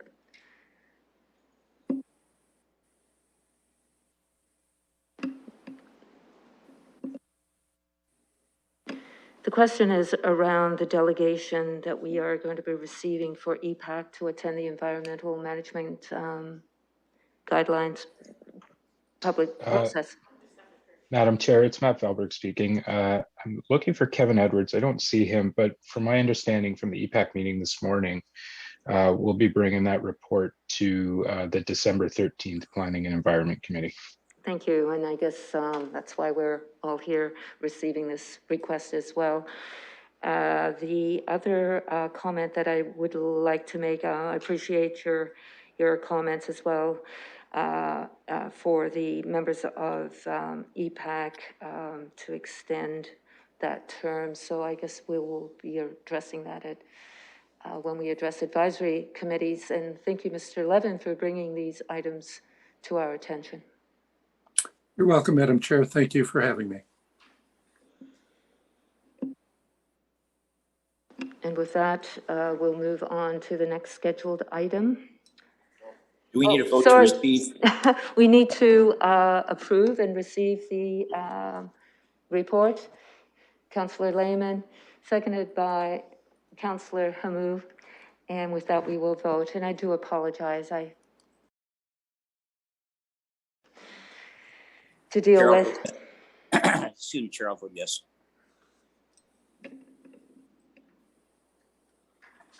Closing the vote, the motion carries 6-0. So now we will move on to the next item, which is 3.4. It is 370 South Street and 124 Colburn Street. I wonder if I could go to the committee to open up the public participation meeting. Report. Councillor Lehman, seconded by Councillor Hamou. And with that, we will vote. And I do apologize. I'll vote yes, Chair. If people are joining us now, I've just let you in. Could you please turn off your other devices you have going with the streaming, because it's feeding back. Thank you. So now we move on to the. I think we're resolved our technical challenges. I'd like to go to the committee to open up our public participation meeting. And this is 3.4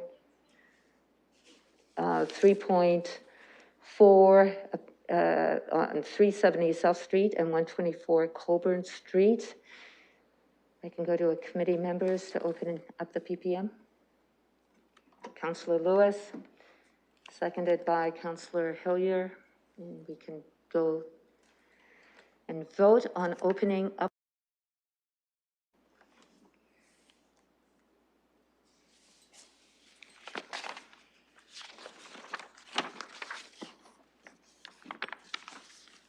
Closing the vote, the motion carries 6-0.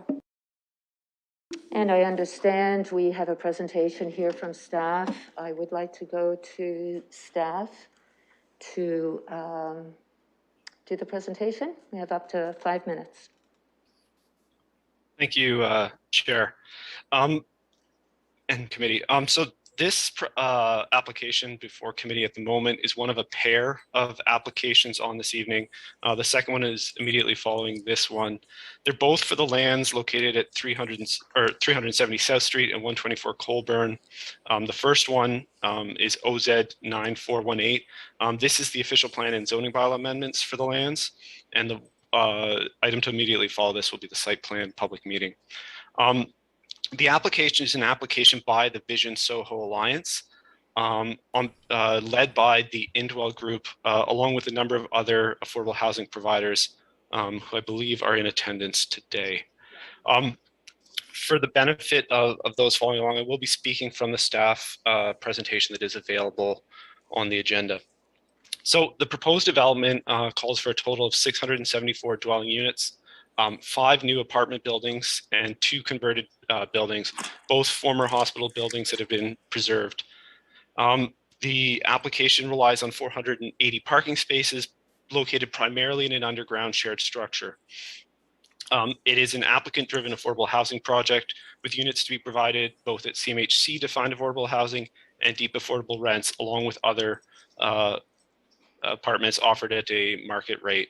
It's also going to be proposed to be developed through a condominium process, which is relevant to the applications. So the next slide, slide 3, shows the complete site plan.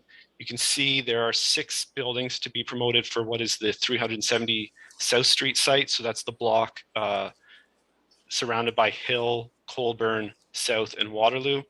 And then there's also the development east of Colburn Street at 124 Colburn. So the amendments fall into 3 basic categories. There are official plan amendments, both to the London Plan and the 1989 official plan, to allow the application for a draft plan of vacant land condominium to proceed as proposed. And this is to account for the multiple apartment buildings located above a shared underground parking garage, which are not would not otherwise be permitted under our official plan. The second group of amendments are amendments to the Old Victoria Hospital Lands secondary plan, which applies to the area. This is primarily for the developments along Hill Street to allow for apartment buildings. And then the third set of amendments are zoning amendments. These are primarily technical details to allow the development to proceed as designed, although there are notable amendments to the permissions along Hill Street that follow from the amendments to the secondary plan.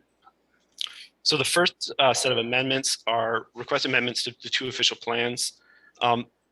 What they're looking here to permit is the development to proceed as a vacant land condominium. This would allow the development to receive financing to support the affordable housing elements of the project prior to their construction, which would be required under a standard condominium.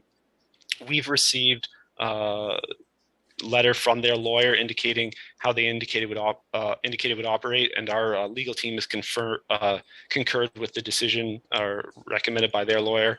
And for that reason, the policies are recommended to exempt the subject lands from those specified policies. The second set of amendments are kind of more minor policy amendments to the secondary plan that applies to the lands.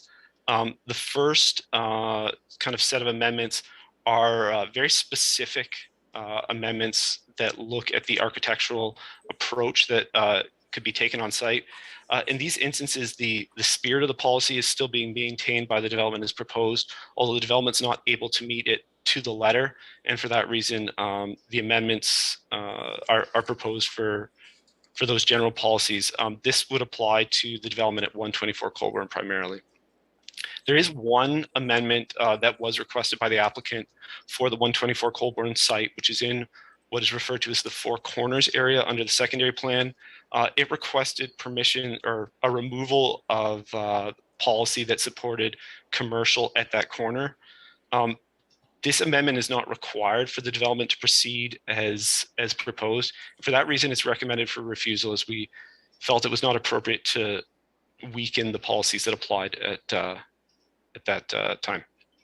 So the final set of amendments to the secondary plan, and for those following along, this is on slide 8, is for a redesignation of lands currently designated low-rise residential under the secondary plan, and to change the designation on them to mid-rise. This reflects the development proposed, but it also has the effect of allowing for apartment buildings in addition to stacked towns.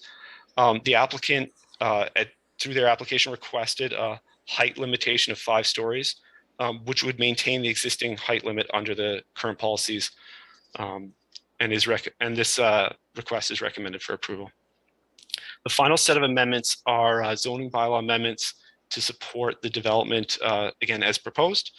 The first set of zoning bylaw amendments are general amendments to allow for encroachment of elements like balconies, architectural features, terraces, patios, porches, and the like. Given the right-of-way around or on these lands, it was deemed appropriate that this be allowed, just given the relatively small compared to the street width area that the developer would be working with. If you were to turn to the 10th slide, you'll note the thin gray line indicating the property limit for the site is actually quite restrictive relative to the other properties around that have not yet taken road winding. And given that wide right-of-way, it was deemed that was appropriate. The zoning boundary adjustments on the 10th slide, what's worthy of note here is the shift in the zoning line along or parallel to Hill Street that has been moved south. What this permission does is basically create larger development blocks along Hill Street for them to proceed as apartment buildings. There's also been some minor adjustments to what is the R8456 zone, just to bring those lines in line with the park being created at the southeast corner of the block, and align the southern kind of the property line between that R8456 and the OS1 to align with the plans for sale of those lands and the stairs on the front of that existing heritage building. The final kind of details around the zoning amendments proposed is the first is to allow for apartment buildings to be added as a permitted use along Hill Street in the R84 zone in that location. Currently, the restriction is for stacked townhouses only. It's worthy of note here that the proposal relies on a townhouse-like form with individual entrances along Hill Street for all 3 of the buildings proposed in that location. It would also remove the density cap of 75 units per hectare along Hill Street, and that's following from the secondary plan amendments that are recommended. There's also an application of a 0.5 parking space per unit for that zone. That matches the parking requirement for the remainder of the lands that's already in place.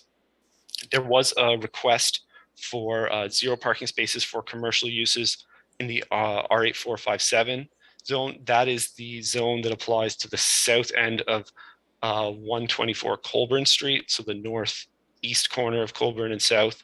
And given the large amount of street parking in that location and the relatively small amount of commercial, that was recommended as well. There's also a slight adjustment to the landscaped open space for 124 Colburn Street, that from 20% to the high teens. This is reflective of both the large right-of-way, which limits the developable space on the parcel, and the aims to maximize the amount of housing provided on that location.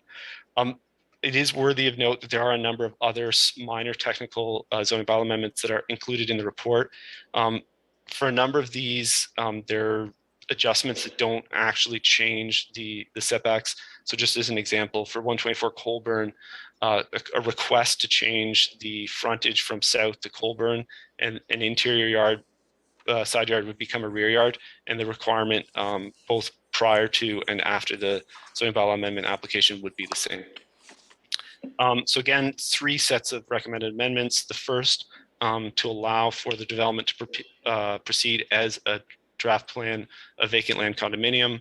Amendments to the Old Victoria Hospital lands plan, secondary plan to allow for apartment buildings along Hill Street through a redesignation to the mid-rise designation, and then zoning bylaw amendments, primarily technical in nature, but also again to reflect that permission for apartment buildings along Hill Street.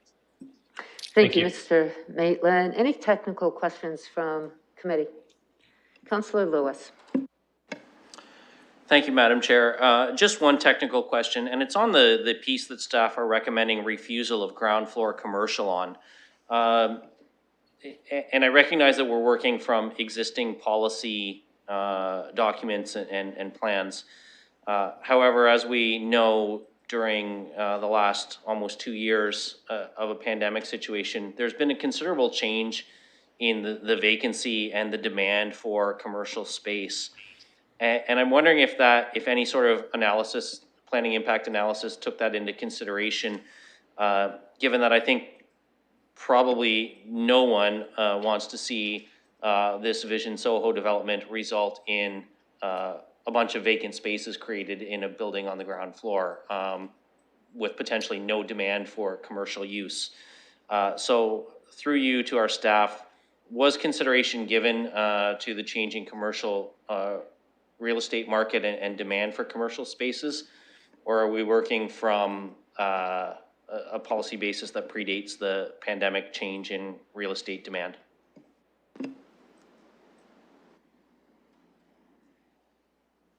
Mr. Maitland?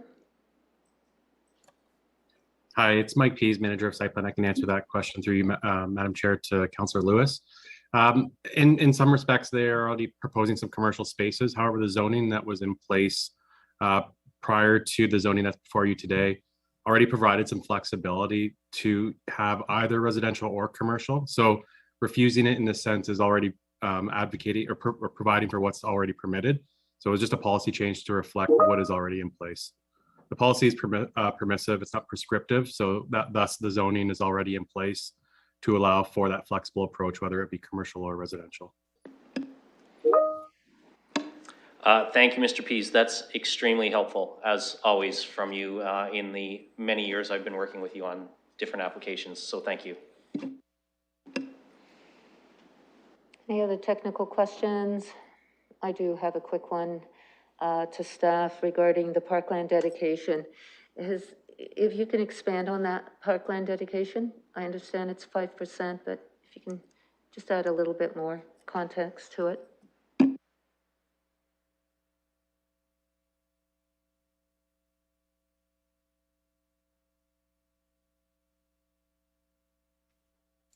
Through the chair, the standard requirement is 5% cash in lieu. There's no addition, or there's no change from any other standard proposal for parkland. I guess I'm not sure if there was another element to the question that I may have missed.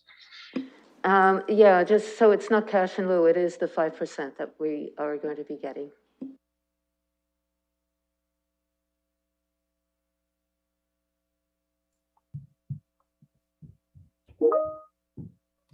Through you, Madam Chair, it's Mike Pease again. So just to reiterate what Mr. Maitland said, so I think the question is about parkland dedication, and in this case, it would be cash in lieu based on the number of units. There's a rate per unit that would be applied. There would be no other parkland applied to this area. Just as a reminder as well, there is the civic space that is at the Four Corners intersection. That is a separate city project that is occurring at some point in the near future, I would hope.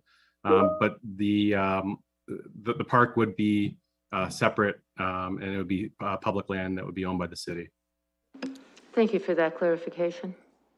I'd like to now go to the applicants.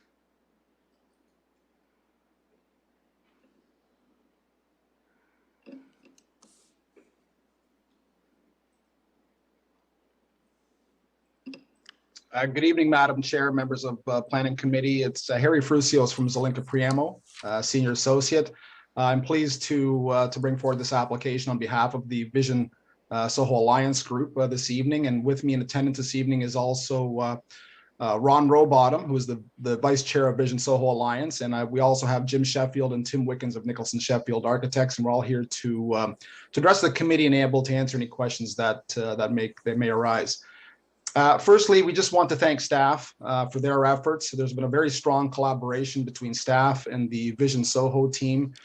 There's been several meetings held in order to bring this application forward for consideration in a very timely fashion, and we are very appreciative of their efforts.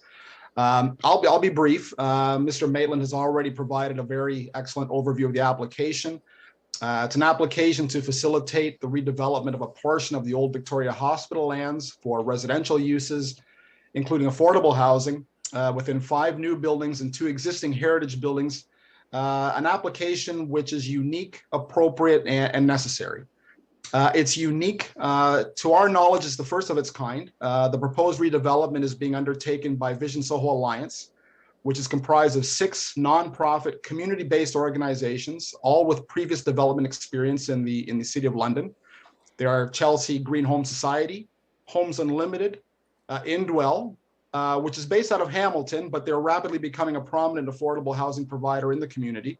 The Italian Seniors Project, London Affordable Housing Foundation, and Zarin Development Corporation. These organizations have joined together with the common goal of providing housing opportunities which are sustainable, accessible, and affordable, while also integrating the development into the Soho community in a responsible, comprehensive, and coordinated manner. Through the retention and reuse of the existing health services and War Memorial Children's Hospital buildings, the historical and heritage significance of the property and the area is also being preserved as part of this development.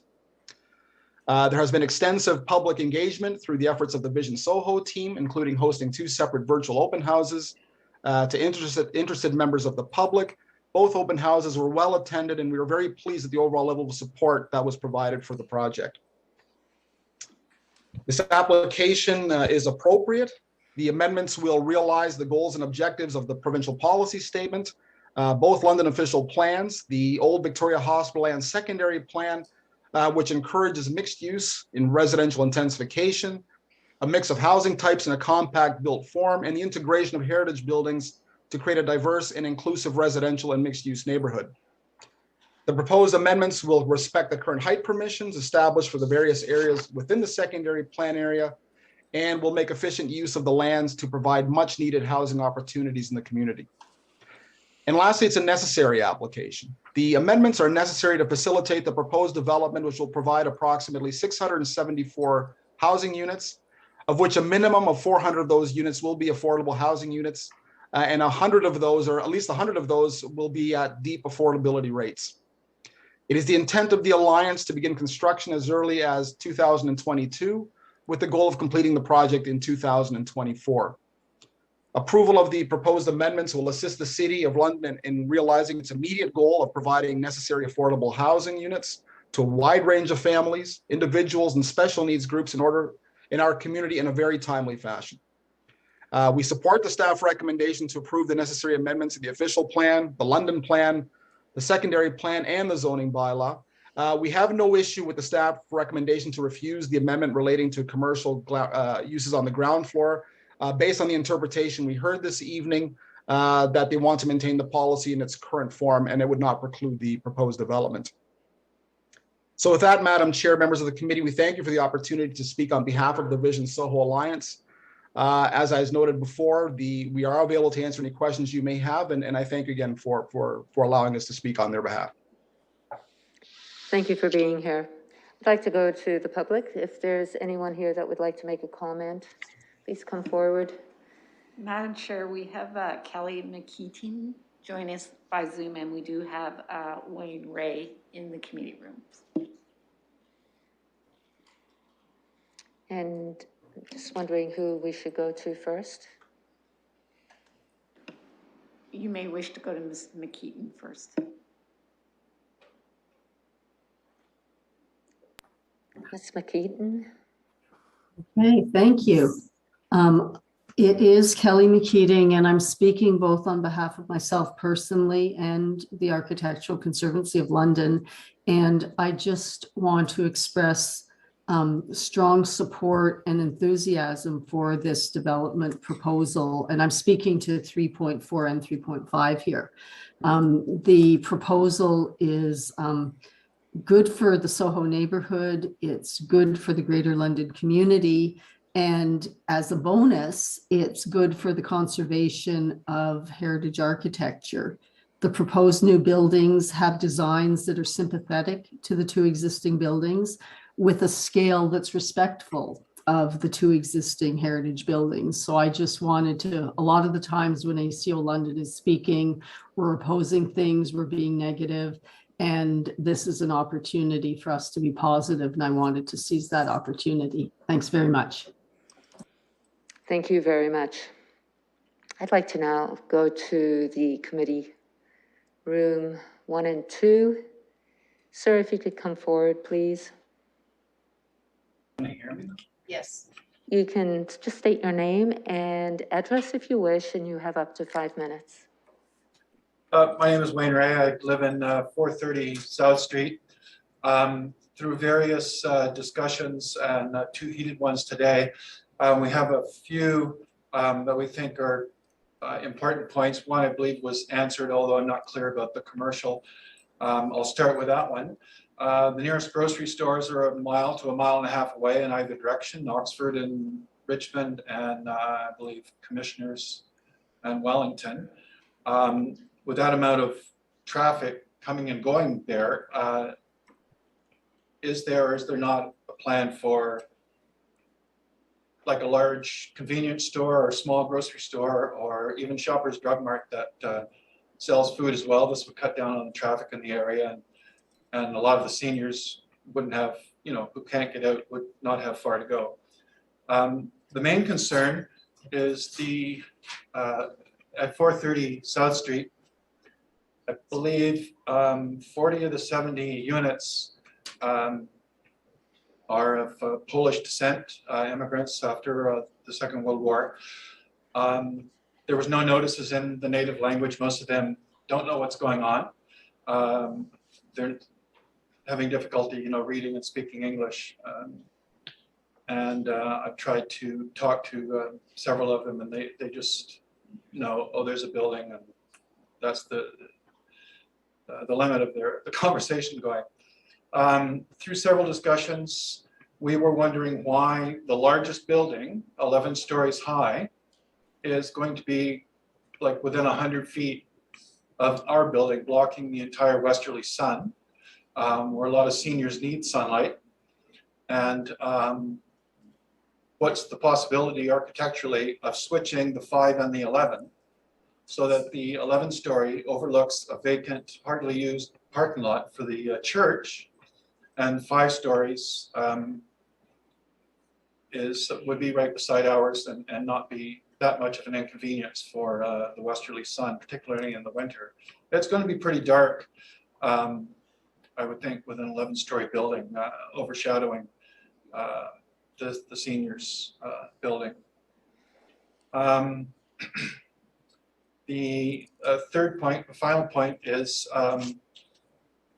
was brought up, is South Street between Colborne and Wellington, because of all the new traffic and also the new building that's on the south side of South Street, will it be converted to two-way traffic between Wellington and Colborne to alleviate cars going past, say, the seniors building, and the next one over, 440, is mixed population with a lot of families.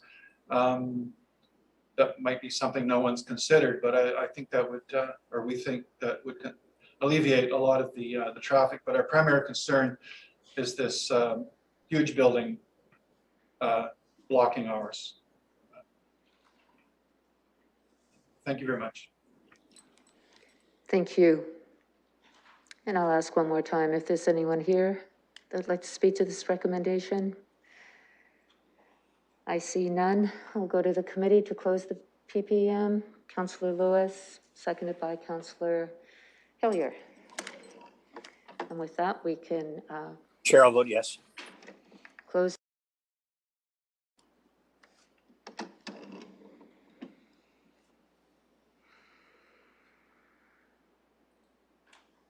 Closing the vote, the motion carries 6-0.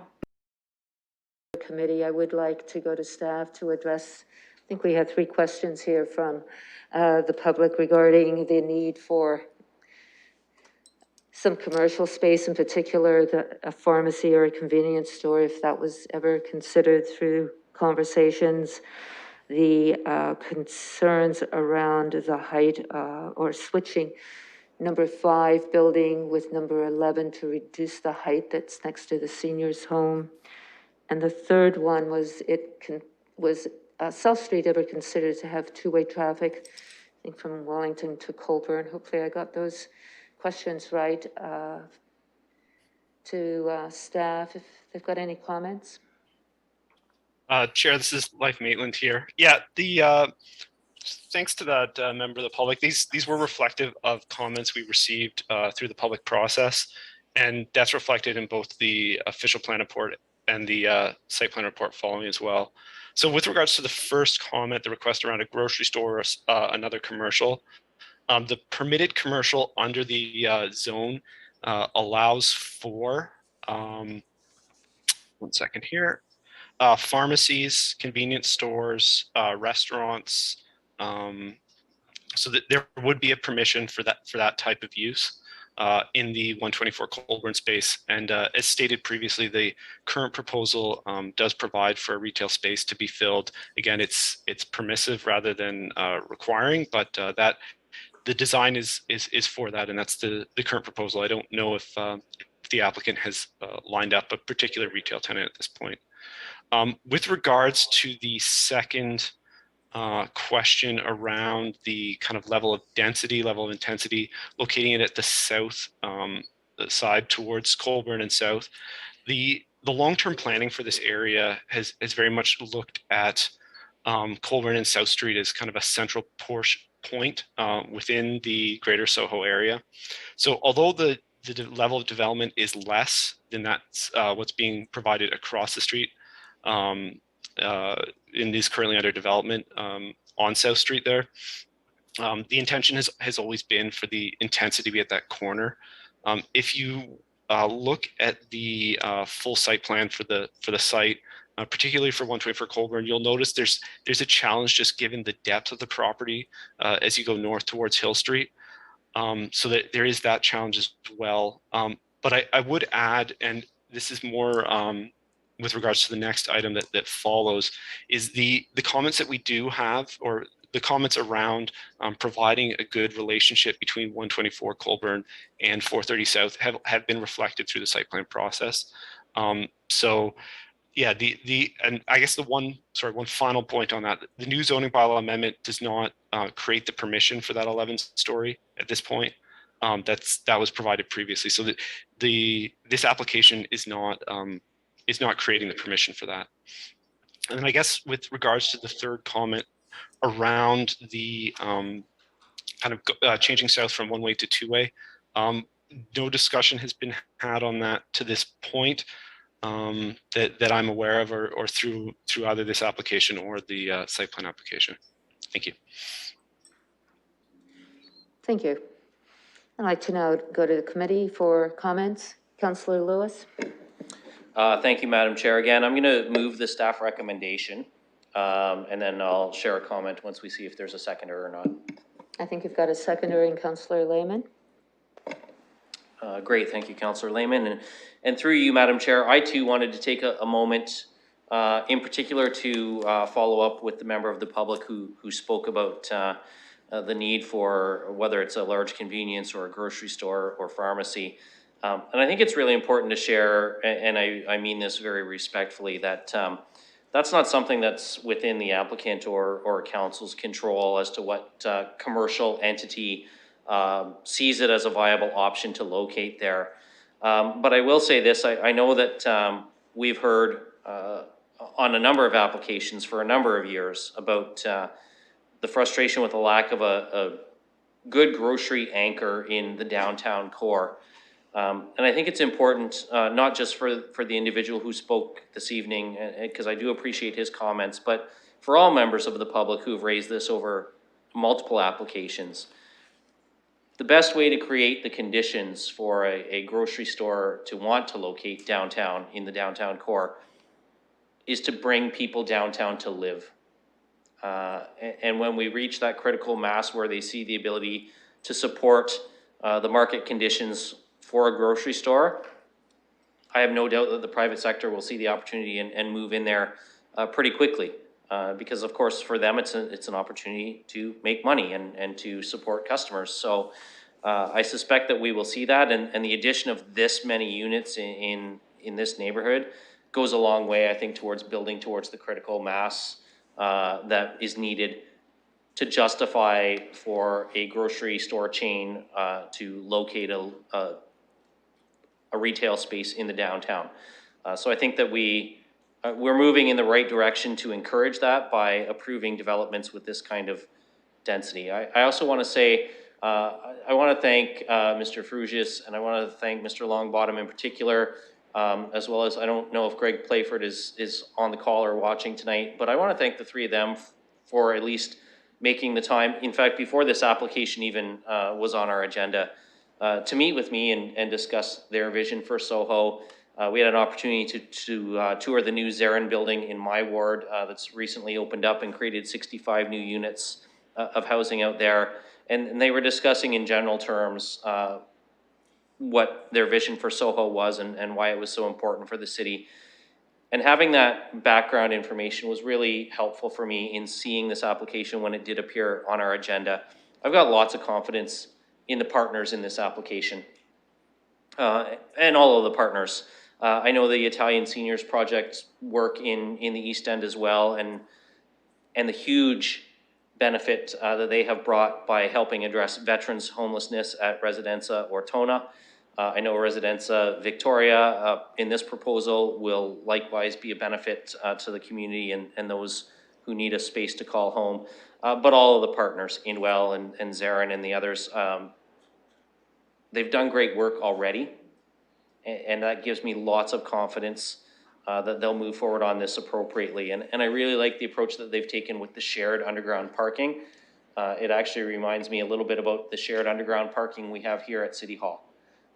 And there can be a benefit to that kind of approach where more than one building is able to use the parking space. So I think they've got a really good application here. I'm really excited to move it, and I'm excited to see them get shovels in the ground and get moving on this, because we need that housing badly, and the sooner we're starting to put people in those buildings and calling it home, the better, I think, for not just our core, but for the entire city. Thank you, Councillor Lewis. Any other comments from committee members? Nice. Chair, I have my hand up. No, go ahead, Mr. Mayor. Thanks very much. You know, this is such an unprecedented project, Vision Soho, and they call themselves the Vision Soho Alliance for a very good reason, because we've pulled so many partners in to make this work. And frankly, Chair, it works, honestly, it works at every level, from the standpoint of solid housing, affordable housing, community groups and caring London groups coming together, and outside London groups within Dwell. But I'd like to give a shout out to the partners that are involved in this, and I think they are deserving by name. Homes Unlimited, Chelsea Green, London Affordable Housing Foundation, Indwell, Zarin, Residenza Victoria. I'd also like to give a shout out to the Food Bank, who has contributed $1 million for this project as well. So it goes beyond just these 6 primary partners, and I believe you will see more organizations coming in to help support this amazing project. And you heard earlier, I believe from the gentleman from Zuleika Bravo, unprecedented. And that's a great word. This is an example of what can happen across this country when like-minded organizations come together for a greater good. And I have to say how proud I am of all of them. And I'd like to thank those 6 organizations, the Food Bank and others who have played such big parts.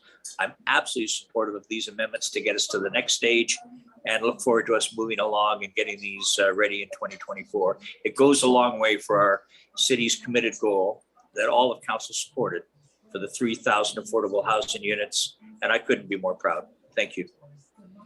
Thank you, Mr. Mayor. Any other comments? If I may, committee, I'll just make a few from the chair.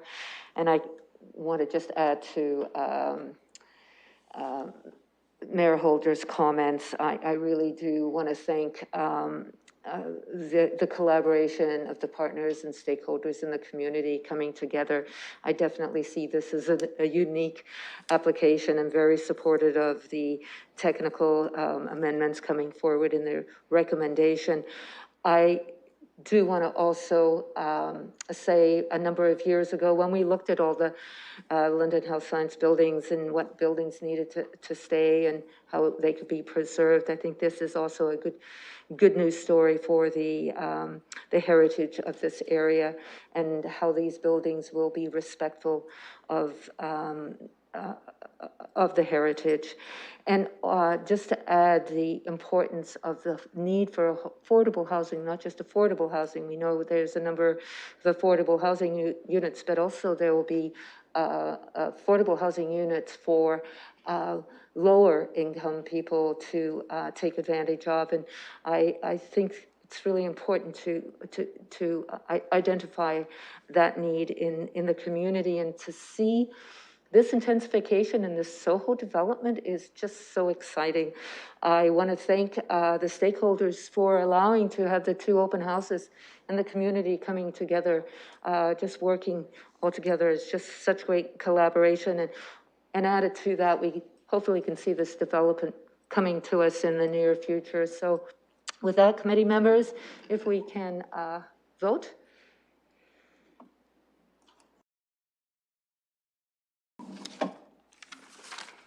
Chair, I vote yes. Closing the vote, the motion carries 6-0. I think I'll go to committee members. It's 6:30. How's everyone feeling? We have the next application is the site plan on this. If we can go forward with that, or we can take a break now. I'm open to comments. Councillor Lewis. Thank you, Madam Chair. Knowing that we've got the next item is related to the same properties, I'm wondering if we could maybe hear that and then perhaps entertain maybe a 15-minute recess just for a quick body break after we've dealt with 3.5. I'd second that. Thank you for that. I don't think we could just move forward. I just wanted to get the feel of committee members since it is 6:30 and we've been here for a while. So moving forward to the site plan public participation meeting on 370 South Street and 124 Colburn Street. Committee, I'd like to open up the public participation meeting. Councillor Lehman, seconded by Councillor Hillier.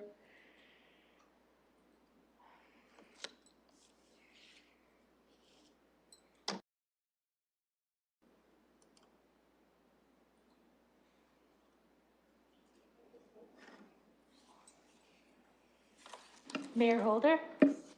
Yes, sorry, I vote yes. Thank you. Closing the vote, the motion carries 6-0. And I'd like to go to staff.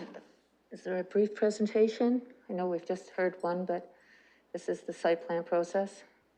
Good evening, Chair. It's Leif Maitland again. I do have a presentation. I can make this brief given we're well into, or we're familiar with the site following the previous. I'd appreciate that. Thank you. Okay, so this is a second application. This application is to address the H5 holding provision on the Old Victoria Hospital lands, again, 370 South Street and 124 Colburn, site plan application 2181, the application again by Vision Soho Alliance. There is a PowerPoint presentation available online for folks to follow along with. The complete site plan, again, is a proposal for 7 buildings. 2 of them are conversions of existing heritage buildings, and then 5 new buildings. So starting in the northwest is a development by Homes Unlimited at the corner of Waterloo and Hill Street, 5 stories in height with a total unit count of 94 units. The site plan for this one is available on slide 4. The next building over is Chelsea Green with frontage onto Hill Street. Again, 5 stories in height, a unit count of 80 units, and the site plan is available on slide 6. At the corner of Hill Street and Colburn Street, the northeast corner of the block, is the London Affordable Housing Foundation building, 5 stories in height and a total unit count of 80 units. The site plan for that proposed building is on slide 8. On the southwest corner of the block, at the corner of Waterloo and South Street, is the existing Victoria Health Sciences building that's proposed for redevelopment by Indwell with a dwelling count of 80 units. The site plan for that is on slide 10. The next building along South Street is 6 stories in height with a total of 18 units to be developed by Zarin. The site plan for that is on slide 12. The final one for the 370 South Street block is the War Memorial Building. That's an existing building proposed for conversion into 42 units. This one is proposed to be completed by Indwell. And the site plan for that one is on slide 14. It's notable here that the War Memorial Building entrance will face into what is the Soho Civic Space, which you'll see at the bottom of that site plan. At 124 Colburn Street is the Residenza Victoria building to be developed by the Italian Seniors Project. This one has functionally what they're referring to for their purposes is 2 buildings, but they function as a single building. The northern building is 5 stories in height, fronting Hill Street with 22 units. And then the southern unit building is the 11-story portion with 158 units. There's a site plan for that available on slide 16 with elevations on slide 17 and the landscape plan on slide 18. I've also included at the end of the presentation the full site for reference. Thank you. Thank you. Any technical questions of staff? I see none. I'd like to go to the applicant. Good evening again, Madam Chair. It's Harry Frusios from Zelenka Priamo. Again, just on behalf of the Vision Soho Alliance, and again, we have in attendance this evening Mr. Ron Rowbottom, as well as Jem Sheffield and Tim Wickens of Nicholson Sheffield to answer any questions of any technical nature. This application, the site plan is really intended to implement the site-specific zoning that was just previously considered a few moments ago by Planning Committee. Again, just want to thank staff for working very diligently with us to process the site plan application to bring it forward tonight. We've already received the first round of comments, which we're working through right now to prepare a next submission. Depending on the nature of comments we received tonight, we hope to get that resubmission in very shortly and keep the process moving. At this point in time, we have nothing to add. There was a very in-depth presentation provided by Mr. Maitland, so we're just able to answer any questions you may have. Thank you. Thank you.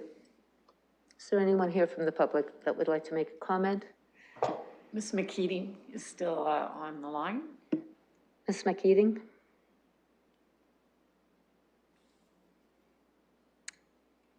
Are you still there?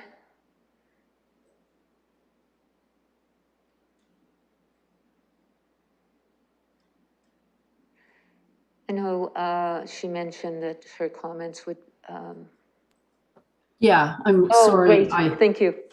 I had my back turned, but I don't have, I really did. To me, it made sense. I thought I'd be redundant if I spoke twice. Thank you for being here. And you're probably as hungry as I am. So I won't say anything more. Thank you for being here. Is there anyone else that would like to make a comment to the site plan process on this application? I see none. I will go to committee to close the PPM. And with that, Councillor Lewis.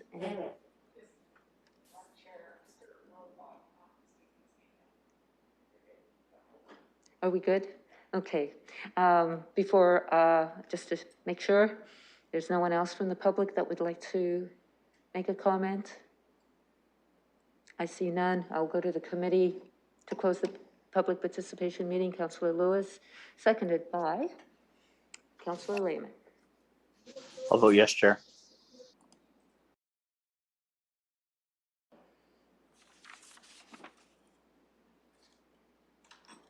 Closing the vote, the motion carries 6-0.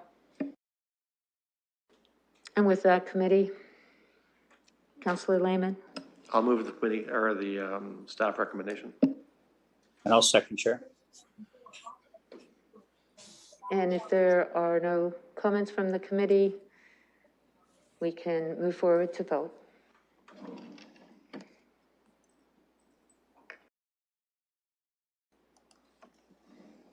Closing the vote, the motion carries 6-0.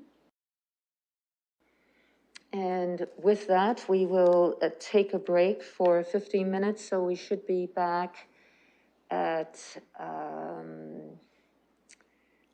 say, 5 to 7 or 5 to 6:55. Thank you, Councillor Lewis. Do we need to vote on that as well, or can we do a hand vote? So we will recess until 6:55. Everyone in favor? Thank you. We'll see you back shortly.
Welcome back, everyone, to the planning meeting.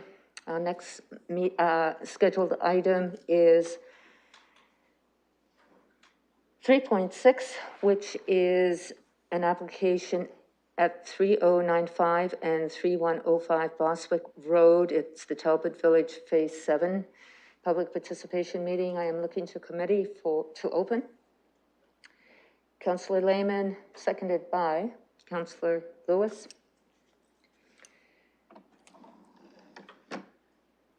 I'll vote yes, Chair.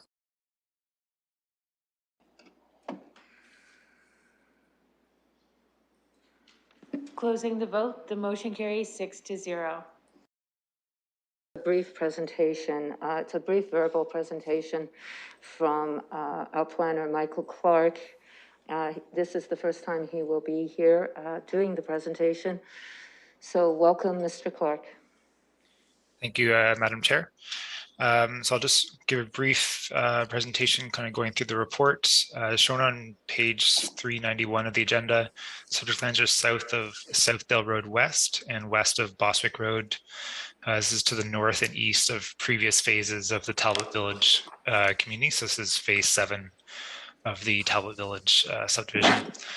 The subject lands in total are about 23.5 hectares, of which 12.25 are proposed for development through this current subdivision application.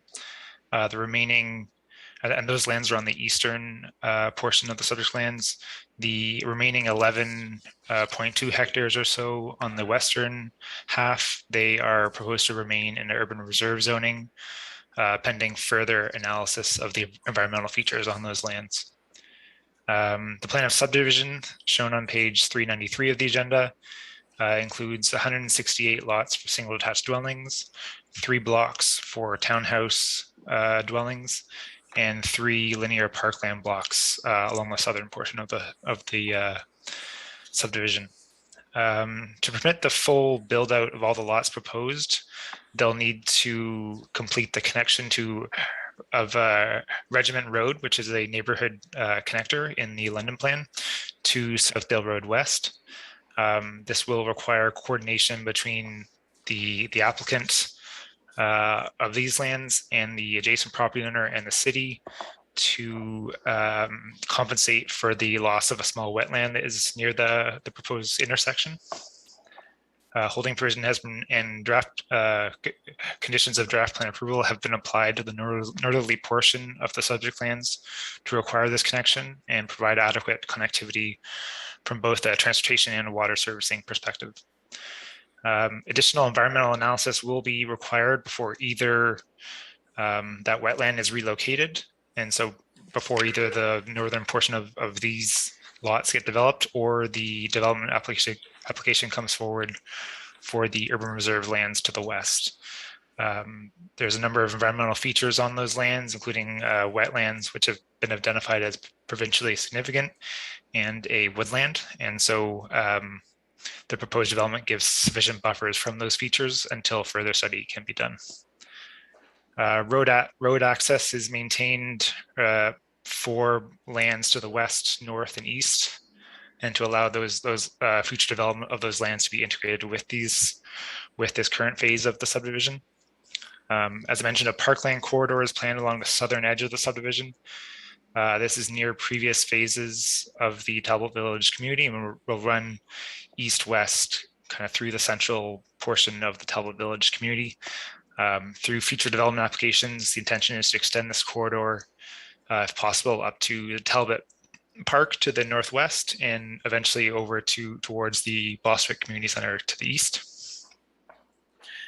Staff recommendation is to introduce a bylaw to amend the zoning bylaw as shown on page 410 of the agenda to permit the proposed uses and apply holding provisions to require the connection to Southdale Road West, compliance with the design policies of the Southwest Area Secondary Plan, and that a subdivision agreement is executed, and to advise the approval authority for the approval of the draft plan of subdivision, as these are all consistent with the provincial policy statement, the London plan, the official plan, and the Southwest Area Secondary Plan.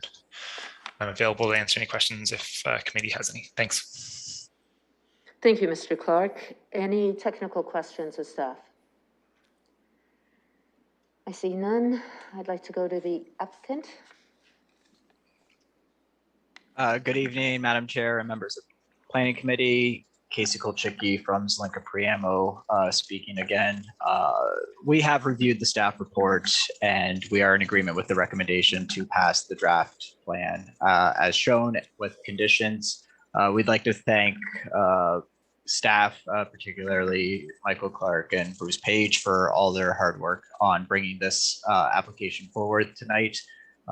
We look forward to moving forward with the detailed design of this next phase of the Talbot Village community.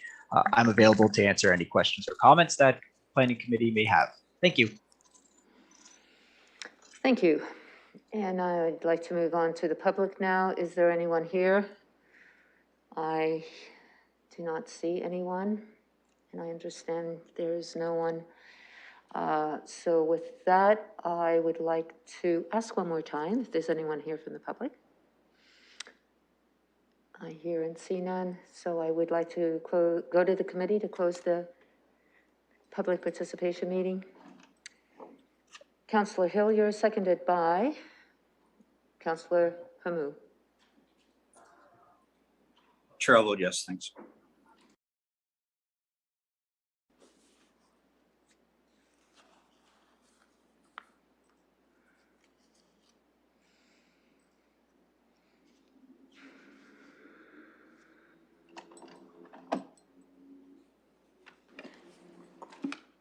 Closing the vote, the motion carries 6-0. And with that, I would like to go to committee, and maybe just before I do, I would like to go to Councillor Lehman, if he could take over, just so I can make a few comments. I am the ward councillor, and I would like to hand over the chair. Yep. Councillor Hoppins, I'm the chair, and I will look to you for comments. Thank you, Councillor Lehman, and this is a development that started many years ago, and we're into phase 7. It's good to see that this development coming forward. I do have a couple questions of staff. I know that we did receive really very many comments from the public, but the one question that was asked was regarding the sanitary sewers, and I wonder if staff can just add a little bit more to the capacity and the availability for this development. That will go Certainly, and through you, Mr. Chair. So the sanitary servicing for this area, it's been we've had it part of the Talbot Village Community Plan for probably going on about 20 years now. The servicing strategy has been outlined in subsequent DC studies and background studies, and over time, recognizing that we are on phase 7 of this development, those downstream sewers have been constructed in accordance with that plan. As this development moves forward, as they move further north up towards the lands that front onto Southdale, we have retained a road connection at the west edge of the current phase, which would allow for full municipal services to connect into, so water, sanitary, storm, as well as the road. So the application that fronts onto Southdale would have an ability to tie into that sewer at that time. Thank you, Councillor Hopkins. Yeah, thank you for that. I think it's important that we know that there's a connection there onto Southdale. And if I can just further ask another question regarding that connection to Southdale, it was mentioned that there is going to be a loss of a wetland. If I can just have a little bit further, clarification as to what is happening at that intersection in Southdale. I'll go to staff for the impact of that wetland area. Certainly, and through you, Mr. Chair. So that wetland was, when we completed the Southdale Road widening EA, that wetland was actually identified for removal and compensation. So we have 3 different property owners at this location. So it's at the far east side of northeast corner of this site. And staff and the applicant have actually worked through a process whereby we're providing compensation for the wetland. Ideally, it'll be somewhere on this site, this development as well, but we still have to work through that. A couple of the environmental studies need to be finished off on the west half where the UR is in order for us to properly locate it. And then through some of the draft conditions, and we're anticipating an application from the landowner at Southdale in the near future, we should be able to work out an approach where we can address the city's need, the Southdale need, and then the need of this applicant as well. Councillor? Yeah, thank you, Mr. Page. I think that's very helpful to me, that there is going to be further conversations around the compensation of these lands. And I understand that we're going to need further studies when it comes to undertaking the woodlands and the tree areas. The limit of the impacts and the environment protection is still to be considered. I will be supporting this zoning application for approval. It's a big development, but it's a needed development that is, like I said, phase 7. It started back in 1999, and here we are. It's good to see this coming to an end sooner than later, and we'll be supporting the recommendation. So with that, those are my comments. Thank you, Councillor, and I will turn the chair back to you with no one on the speakers list. Thank you. And with that, I'll look to committee for a motion. Councillor Lehman? Yeah, I'll make a motion to move the staff recommendation. And Councillor Hamou, seconds?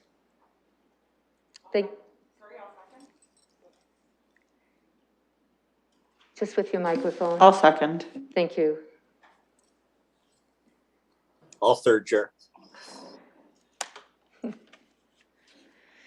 if we can proceed to vote.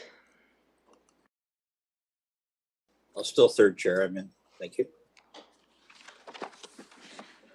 Closing the vote, the motion carries 6-0.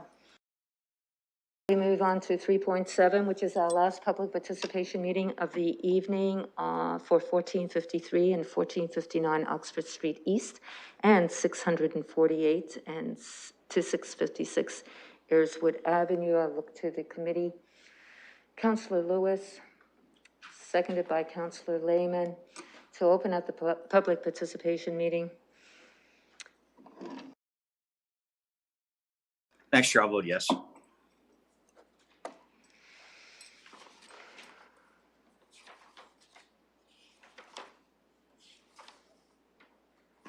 Closing the vote, the motion carries 6-0.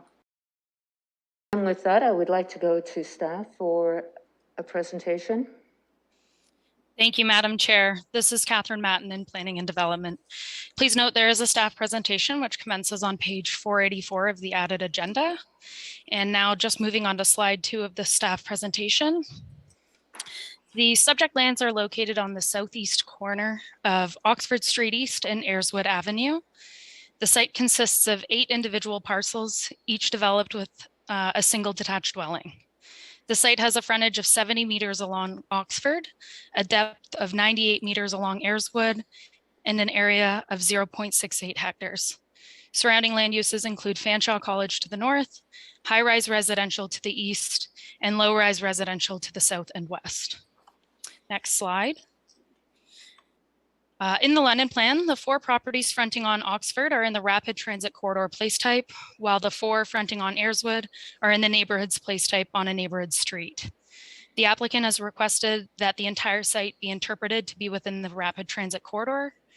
And the site is also subject to the rapid transit corridor protected major transit station area policies and the policies for near campus neighborhoods. The rapid transit corridor contemplates a range of uses, including residential and retail, and encourages mixed-use buildings. A maximum intensity of 12 stories with bonusing is contemplated, and where sites are located within 100 meters of a rapid transit station, increased intensities may be considered up to 16 stories with bonusing. However, it is important to note that this site is not located within 100 meters of a station. The site is designated low-density residential in the 1989 official plan, which contemplates residential intensification up to a maximum density of 75 units per hectare. The site is also subject to policies for near-campus neighborhoods. And lastly, the majority of the site is currently zoned an R16 zone, with the corner property zoned a compound R16 OC4, which permits offices and existing buildings on this portion of the site. Next slide. The application was initially submitted in September 2020, at which time the applicant had requested to redesignate the lands to high-density residential in the 1989 official plan and rezone to a compound R97 bonus and NSA 3 zone to facilitate the development of an 18-story mixed-use apartment building with 259 residential units, 491 square meters of commercial space, and 283 parking spaces. A mixed-use density of 390 units per hectare and a building height of 60 meters was proposed. An amendment to the London Plan was not initially requested. The originally proposed development was an L-shaped building with stepbacks at 4 and 14 stories. And through the circulation of the initial application, both staff and the public had expressed concern with respect to the intensity and form. Next slide. In May 2021, the application was amended to propose a 24-story mixed-use apartment building with a slightly higher commercial GFA of 500 square meters. No changes to the unit count or parking were made, and the amended application included a request to add a specific policy to the rapid transit corridor place type to permit the proposed intensity. The amended development proposal is an L-shaped building with a 24-story tower at the corner and heights transitioning to 14 stories along Oxford and 14 and 9 stories at the rear of the building. A greater variation in podium height was also provided, and the amended application maintained the request to rezone to a compound R97 bonus and NSA 3 zone. Next slide. As previously mentioned, the site is located further than 100 meters from a rapid transit station. Therefore, a maximum height of 12 stories with a type 2 bonus is contemplated in the rapid transit corridor place type.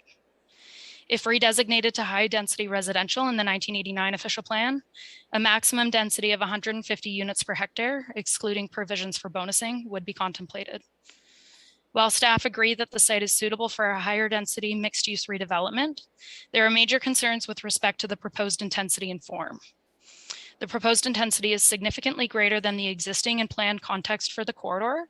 And although the building offers varying heights to provide some transition from the tallest portion, the mass is very heavy and imposes on both streetscapes and the neighboring low-rise properties. The proposed development does not provide a low or mid-rise transition at the rear of the site adjacent to the existing low-rise residential neighborhood, and staff have recommended several refinements to mitigate some of the form-based concerns, which have not been incorporated into the design to date. Next slide. The applicant has proposed affordable housing, public parking, and exceptional building and site design in return for the increased height and density. Staff is of the opinion that the limited range of proposed bonusable features is not commensurate for an intensity twice the maximum contemplated by policy. Further, the proposed height was requested as a capital H77, which would not actually tie the proposed building height to the bonus zone. Staff have concerns with the extent of relief and number of special provisions needed to facilitate the proposed development, as this can be an indicator of overdevelopment. Next slide. Staff have concerns regarding the appropriateness of the full range of uses permitted by the requested NSA 3 zone, and that the compounded zone would not necessarily require the uses to be within a mixed-use apartment building. A specific area policy to the 1989 official plan to permit the proposed commercial uses was not requested. Therefore, these uses and the NSA 3 zone are not in conformity. Next slide. Upon review of both the initial and amended applications, engineering staff had advised that the proposed development would result in a population that would exceed the existing sanitary sewer capacity. Staff have advised that the owner must demonstrate an outlet with adequate available capacity, either by way of a lower proposed density or upgrades to the sanitary sewers. And moving to the last slide, the proposed development is not consistent with the provincial policy statement and does not conform to neither the London Plan nor the 1989 official plan. The proposed development and requested zoning represent an over-intensification of the site, and the facilities, services, and matters proposed through the bonus zone are not commensurate for the requested height and density. Lastly, the existing sanitary sewer does not have sufficient capacities to support the proposed density, and as such, it is recommended the requested amendments be refused. Thank you, and I'm happy to answer any questions. Thank you. Any technical questions from committee? Councillor Lewis. Thank you, Madam Chair, and through you to our staff. I do want to ask in particular about the third reason for refusal in subsection A, which is the sanitary sewer capacity concerns.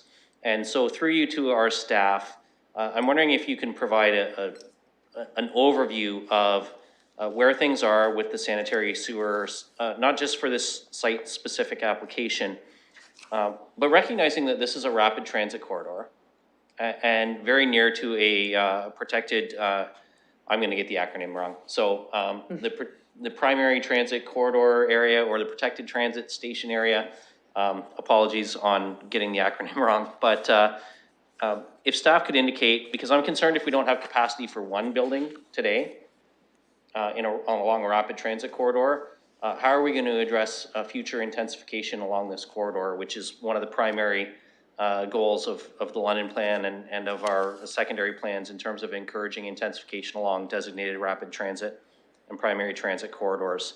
So I'm a little concerned to hear that there's not capacity for this today.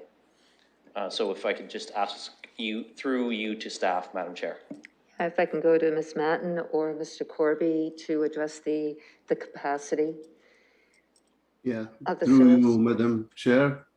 Ismail Abu Shahada, Manager of Development Engineering, Site Plan. The interior outlet for this development is the 250 millimeters at the second road. And that one is now currently is running at 98% capacity.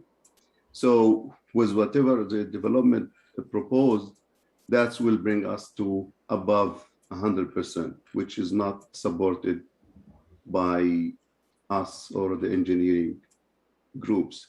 So again, back to your question, Councillor, about the area. This is mainly for this building and the surrounding, but not everything along the, so there are different other outlets. And my understanding that our engineering staff, they are doing and conducting very condensed study about the area and if there is any upgrade required. I hope I answered your question, Councillor. Okay, I think, and I'm just going to summarize really quickly and make sure that I'm understanding correctly then. Along that corridor between Highbury and Fanshawe College along Oxford, my understanding then is that there are multiple different outlets and that the capacity issue is with the outlet in particular that this building would be connecting to. Is that correct? Absolutely, yes. Okay, thank you for that. That's helpful. That's it for my technical questions. Thank you, Councillor Lewis. And I see no other technical questions. Just one question, if I could, Chair, please. Mayor Holder. Yeah, thanks very much. Ms. Madden indicated that it wasn't within 100 meters. How far is it, if I could ask, just to get a sense of that distance, please?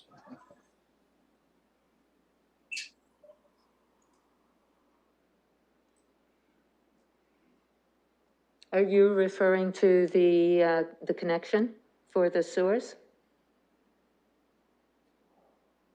Chair, Ms. Madden indicated that that the property itself was not within 100. The property itself, not a sewer station. So I'm going down to the road here. Thank you. I'm still stuck on sewers. Please. Ms. Matten.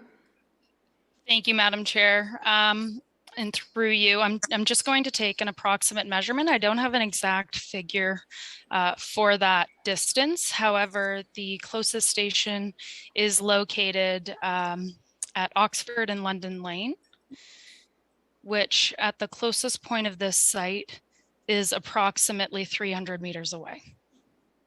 Thank you for that. That was my question. Thank you. Thank you. I'll move on to the applicant. Hello, can you hear me? Yes, I can. Fantastic. Good evening, Madam Chair. Yes, Thank good you for the evening, Mr. Champagne. Just to let you know, you have up to 5 minutes, and please proceed. Thank you very much.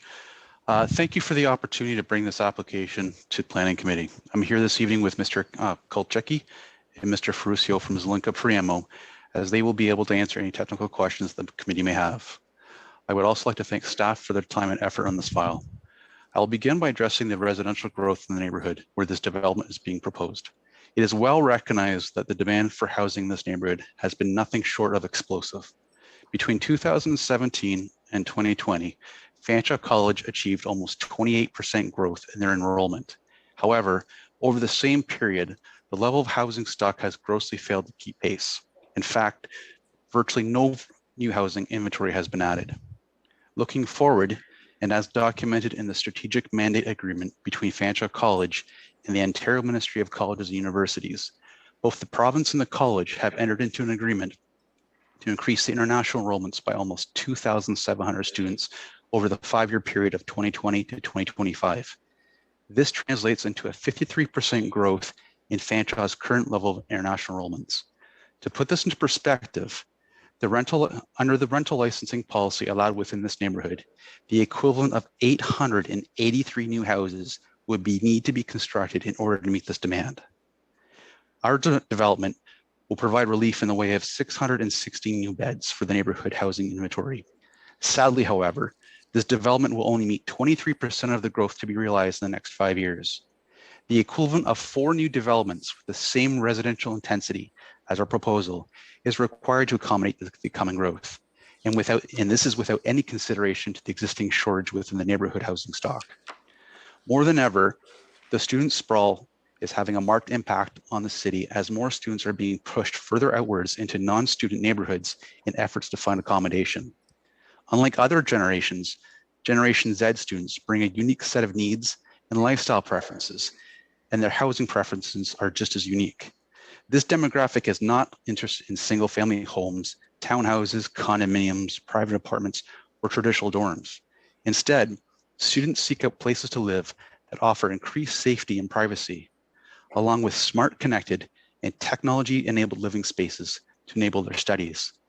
In-house bike and car sharing services, as well as in-house recycling programs, are now the norm, along with other amenities which are specifically designed to support their educational studies. Today, students seek 4 or 8-month tenancy agreements, not 1-year leases or leases which are not aligned to their academic calendar. Access to public transportation, proximity to campus, and affordability are paramount in the choice of where they choose to live. And it's these 3 pillars upon which our proposal has been built. When addressing London's housing requirements, we need to distinguish that London doesn't just need greater housing supply, but we also need the right type of supply. Our vision for this development utilizes a proven model of purpose-built student accommodation, a model that has been adopted around the world and widely perceived as a preferred housing option for post-secondary education. This form of housing is purposely designed as an affordable alternative housing option, with rents typically being 2/3 to 3/4 the cost of a 1-bedroom apartment in the same market. In addition to offering London an alternative form of housing, this application also proposes 20 units to be dedicated to the Housing Development Corporation to address the shortage of affordable units in the city. This neighborhood is now in a very precarious situation, a situation of tremendous imbalance between the number of residents and London's ability to create sufficient housing stock. We firmly believe that our recommendation to lower the height and unit count will only be interpreted as a failure in which London did not appropriately respond to the housing needs of the community, not only by failing to capitalize on the amount of affordable alternative units the project has to offer, but also failing to protect the sustainability of the neighborhood. In closing, Madam Chairperson, we encourage Planning Committee to recognize and think differently about how the near campus neighborhood has grown and what truly is required to protect its health and sustainability. This application offers the opportunity to create new housing for London and relieve some of the pressure in this neighborhood. It is our hope that committee members here tonight recognize that student accommodation is a very significant component to London's housing crisis, sufficiently distinct to warrant unique consideration. London's housing shortage affects all parts of London, but it is even more disproportionate in the Fanshawe campus neighborhood. Thank you. Thank you, Mr. Champagne. I'd like to go to the public now. I see there's no one on the line and no one in the committee rooms. I'll ask one more time if there's anyone here from the public that would like to make a comment.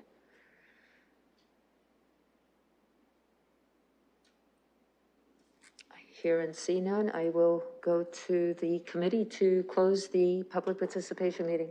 Councillor Lehman, seconded by Councillor Lewis.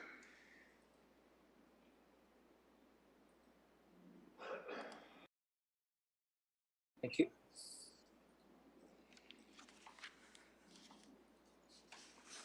Closing the vote, the motion carries 6-0. And I will go to Councillor Lewis, but I just want to remind the committee that this is a recommendation coming from staff to refuse this application. Councillor Lewis. Thank you, Madam Chair. Well, again, in the interest of focusing our discussion, I am actually going to move a referral on this application.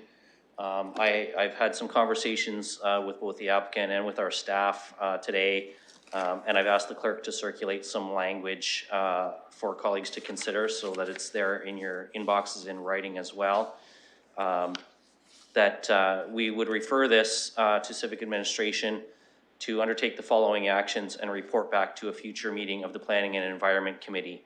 To work with the applicant to ensure the appropriate framework is in place for the provision of affordable housing units at 70% of the average market rate for 50 years.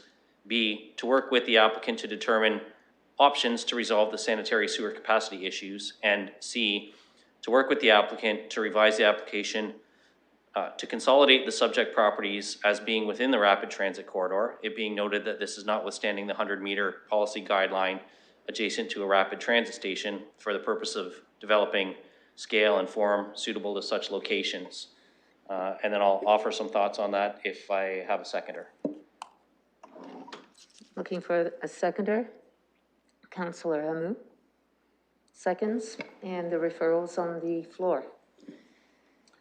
Thank you, Madam Chair. So if I can just share a few thoughts with colleagues. It was noted in the application or in our report that the framework for the affordable housing is actually not formally in place with HDC. And I think it is very important that we get that in place ahead of time. I did indicate that I've had discussions with both our staff and the applicant that I was uncomfortable with the 85% market rate proposed. And I believe that the 70% for 50 years is now consistent with what our HDC staff are typically asking for now. And I understand from the applicant's agent that they're amenable to discussing what that would look like as well. I think B is very clear. We need sanitary sewers that work to service this building. And obviously, if we're already at 98% capacity, some alternative has to be found there.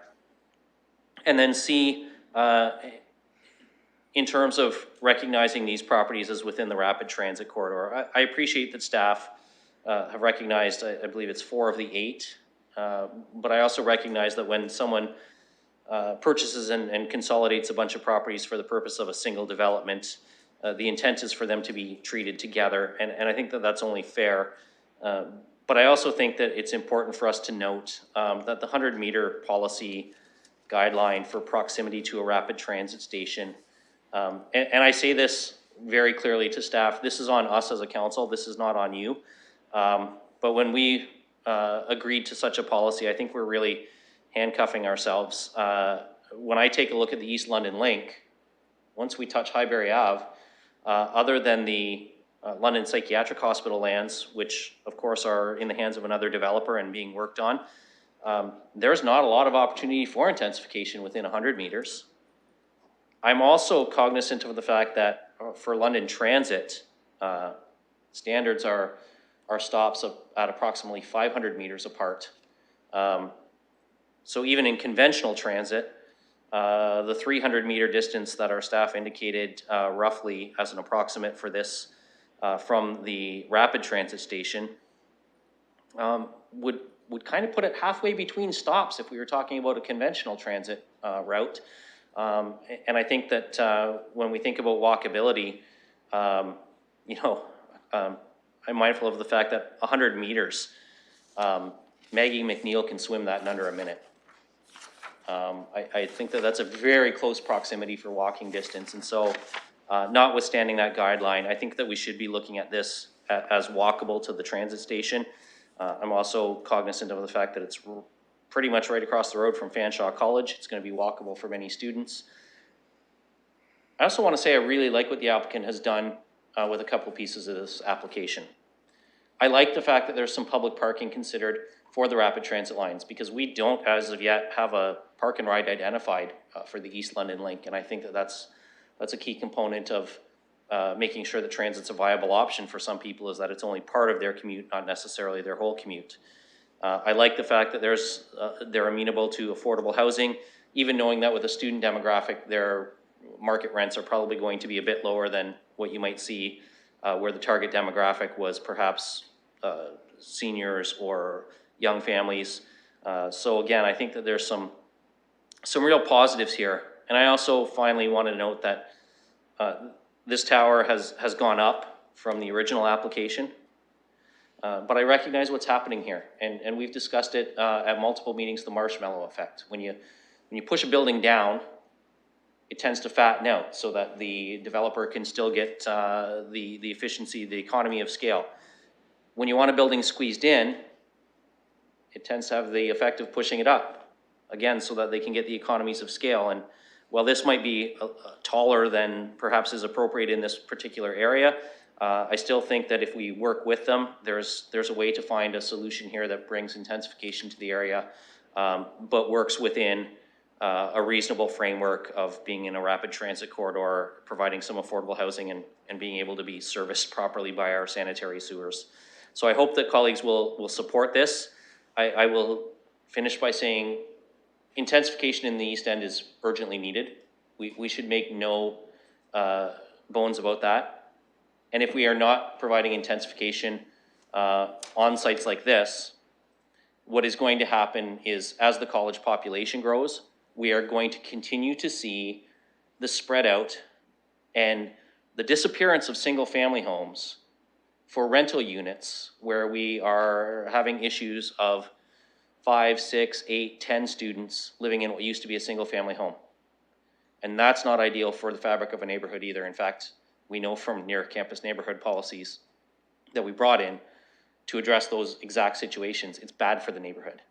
So I think if we're looking for an opportunity to address both student housing and intensification along rapid transit lines, we're heading in the right direction here. We just need to give our staff and the developer an opportunity to go back and forth a little bit and address this in a manner that resolves those particular problems. Thank you, Councillor Lewis. Just before I go to other committee members for comments, I would like to go to Mr. Barrett with his thoughts and comments on the referral back. Thank you, through Madam Chair, and I apologize. I didn't want to get in on the debate. I just wanted some clarification on the third point. As I see that it's written, it's making reference to the proximity, or the issue of the proximity to the station stop in the consideration of the properties being within the rapid transit corridor. I just want to clarify that the distance to the station stop would not be a driving matter on whether or not we considered the properties being within the rapid transit corridor. The interpretation that we would be seeking would be that council would be satisfied that those properties that have the frontage on Ayreswood Place and are consistent primarily of those single family homes would be interpreted as being within the corridor. The location then within the corridor as to whether or not it's within 100 meters only speaks to an increased level of intensity. If it's interpreted within the RTC, then we would be looking at the rapid transit corridor policy. So I just wanted to get some clarification as to whether or not this 100-meter policy meant anything or what its purpose was in this referral. Councillor Lewis. Thank you, Madam Chair, and through you to Mr. Barrett. My understanding is that the proximity to a rapid transit station does have a bearing on what staff can consider in terms of bonusing recommendations, and changes the consideration from being limited to 12 stories to being as much as 16 stories, which is still lower than the 24 here. So if I'm wrong, certainly I hope Mr. Barrett will indicate that. But I understand the 100-meter policy further restricts the height if it's deemed to be outside of the 100 meters.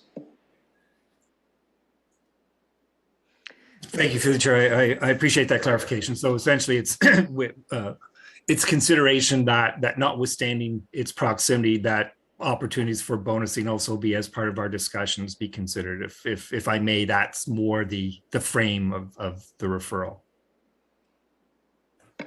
That would be my intention through you, Madam Chair, to Mr. Barrett. Yes. Thank you for that clarification.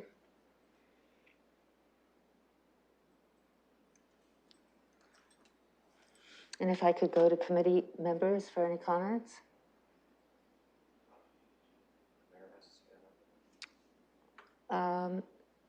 Mayor Holder?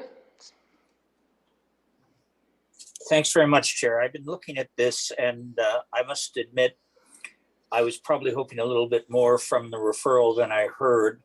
Normally, when we refer something back through to staff, it's because we think it's within the parameters or getting closer to, I think, what's reasonable for an area. No one's going to argue that the area needs additional residential requirements, be they unique as Mr. Champagne has suggested or not.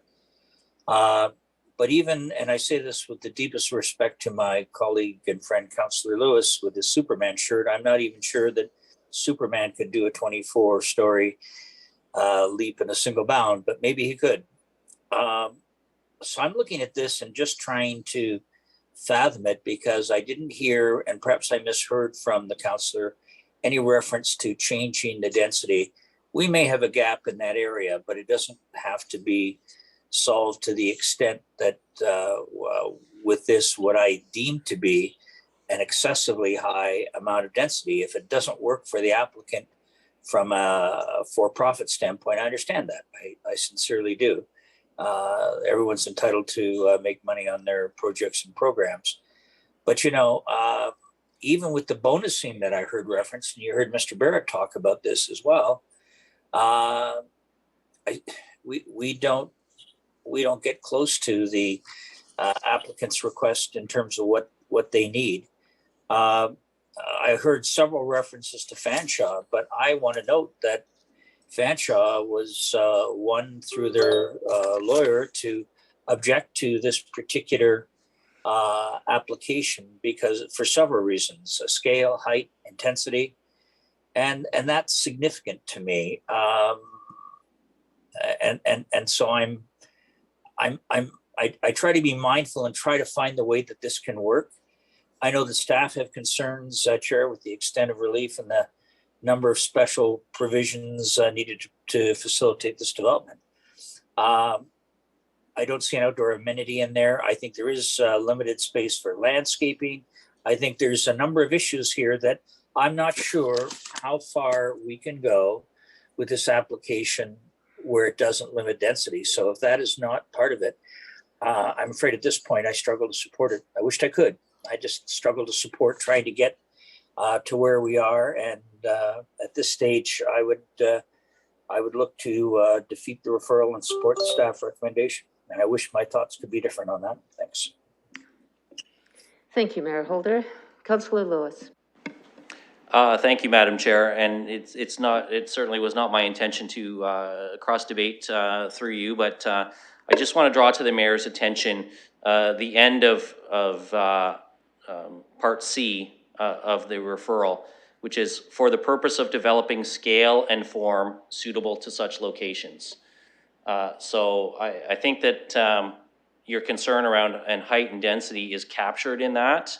I do not think that it's certainly not my intent to indicate through this referral that I'm going to support 24 stories.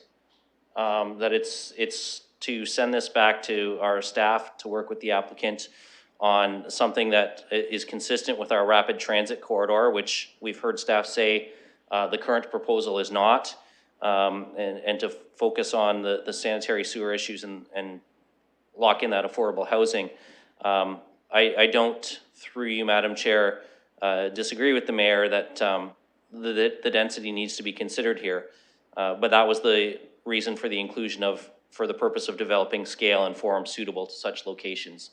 I think it's more helpful to continue from where we are and hopefully get to a place where it can be supported than tossing it out and starting over again. So that's why I'm hoping colleagues will support the referral.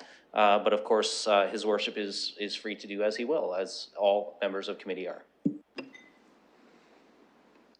If there are any other comments, Councillor Lehman. Yeah, I share frustration on this one too, because I see both sides. It's a tough one.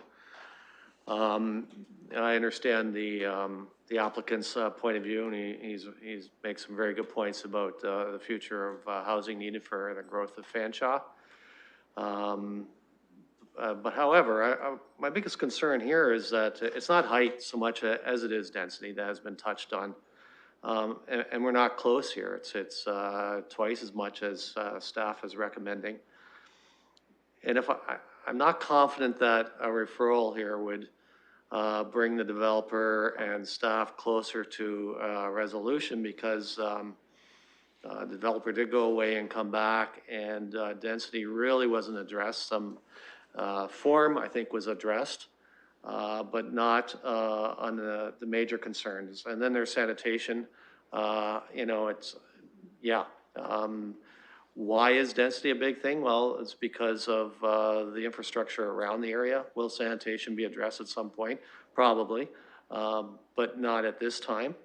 I understand Councillor Lewis's point about being on the rapid transit line. You know, a couple extra 100 yards doesn't seem like a thing. I understand his comments about intensity in the East End here. So I get the purpose behind wanting to keep this alive. But to be honest, I'm struggling with this. So I'd be interested to hear other committee comments before we make that decision. Yeah, if the committee will allow me, I will make a few comments from the chair. I don't see anyone else with their hand raised, so I won't be supporting the referral. And for a number of reasons, but speaking to the referral only, I'm not sure that if you support I would think if you support this referral back, you're also supporting the height and intensity of a 24-story building. That is my concern. I know it speaks to for the purpose of developing scale and form suitable to such locations, but I think that can be done through supporting staff's recommendation, and further conversations can be had in all these areas. So I am just going to speak to the referral right now, and then we'll do it one step at a time. And with that, there's a motion for a referral.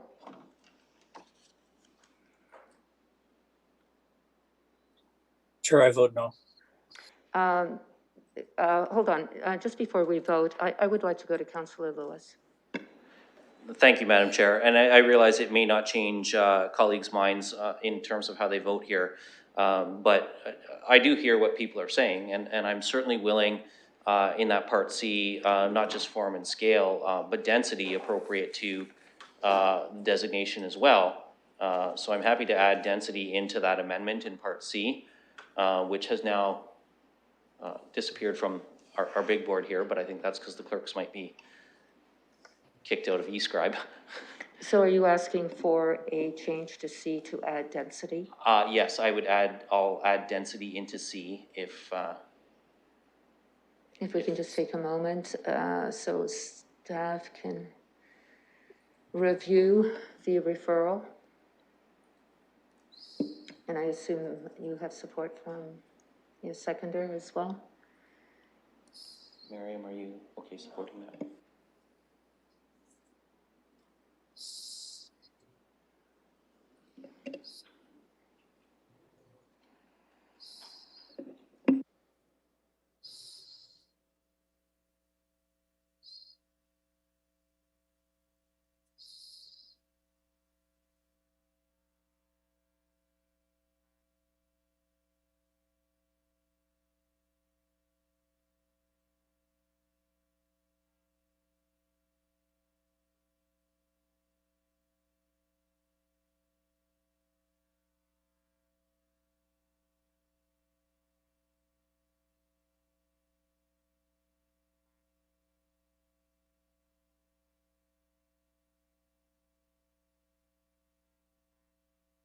Yes, please, for the sake of the public, it will be read by the clerk. Part C now reads, work with the applicant to revise the application to consolidate the subject properties as being within the rapid transit corridor, it being noted that this is notwithstanding the 100-meter policy guideline adjacent to a rapid transit station for the purpose of developing scale, density, and form suitable to such locations.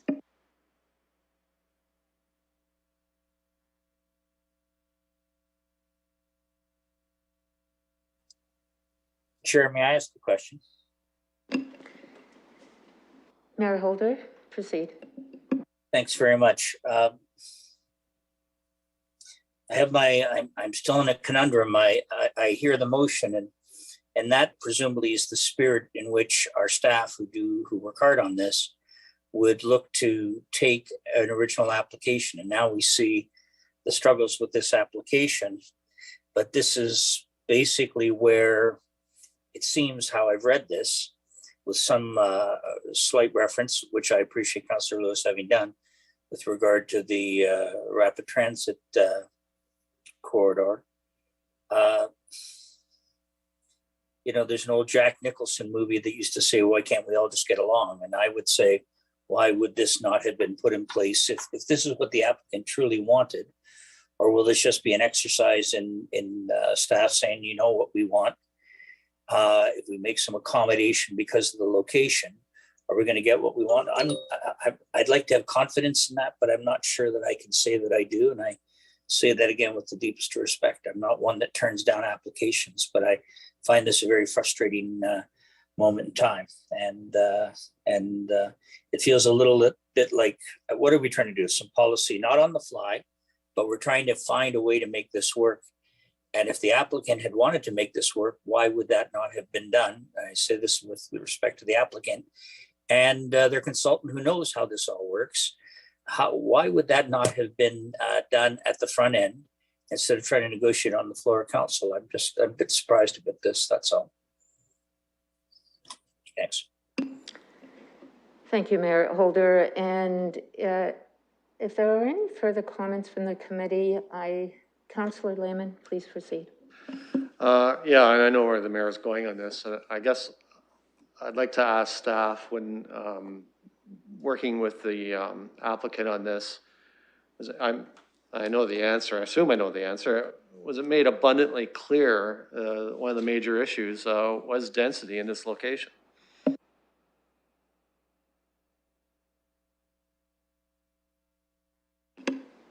Is that a question? But that's a question through you, Chair, to staff. Through you, Madam Chair, this is Catherine Matten. The discussions and concerns surrounding the intensity were expressed to the applicant beginning at the pre-consultation stage. And then again, upon receipt of the application for the 18-story tower, and then again, upon receipt of the amended application for 24 stories. Thank you. Thank you for those comments. And if the committee will allow me, I'm not sure where this vote is going to go, so I will make all my comments to this referral then. And I will not be supporting the referral. To me, it's supporting the 24-story building. And there are many, many reasons why I am, if it ever gets to the recommendation from staff, that I'll be supporting the staff. And I think it's fair to say that we all agree that this area is suitable for high-density development.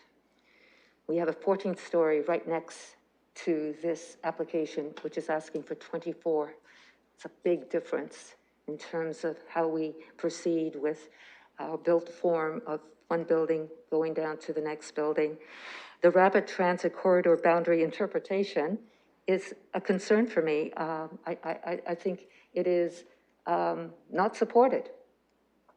The compatibility, like I mentioned, from 14 to 24, it's the commercial use in this building is also a concern that I have.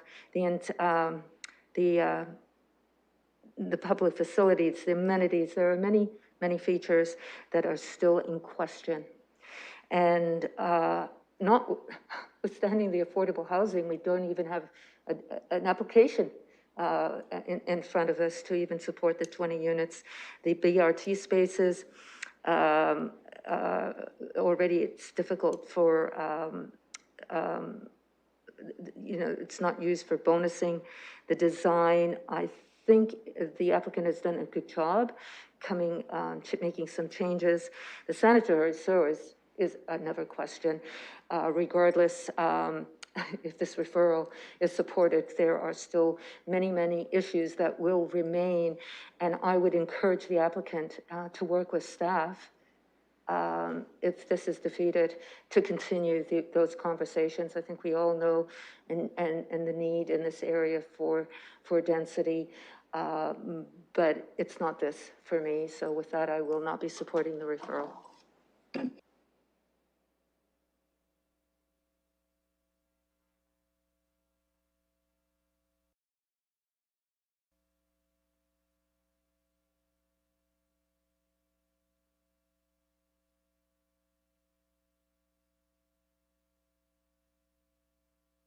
Mayor Holder, may I please confirm you're still a no? Yes, I'm sorry. I was waiting for the chair to call the vote formally since I don't have that in front of me. I am no. Closing the vote, the motion fails 2-4. And so we'll move on to the recommendation from staff.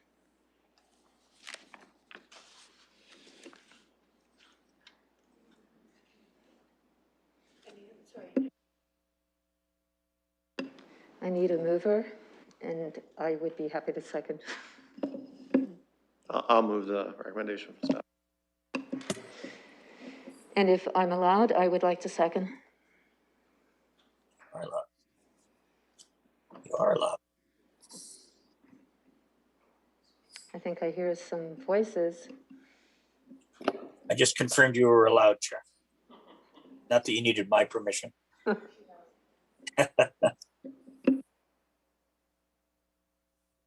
Yes, if we can open the vote.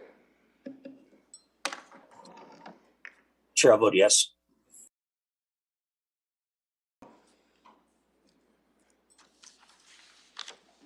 Closing the vote, the motion carries 6-0. That we move on to items of direction. We are to receive and approve the 11th report of the London Advisory Committee of Heritage. I know we had 3 consent items from this report already addressed earlier on this evening. If I can get a motion from committee.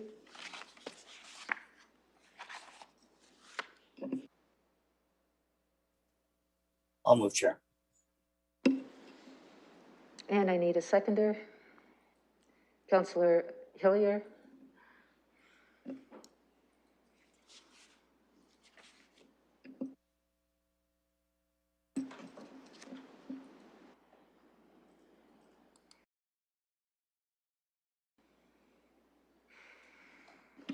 Mayor Holder, the vote is open. Thank you, Chair. I get lazy waiting for the chair to say we call the vote. I vote yes. Thank you. Closing the vote, the motion carries 6-0. And moving on to number 5, any deferred matters, additional business? I see none, and with that, I will look to the committee for adjournment. Councillor Lewis, seconded by Councillor Hamou. And with that, do we do a hand vote, or we can do a hand vote? I want to thank the committee for a thoughtful and considerate conversation that we've had here tonight. Thank you. And a tough evening.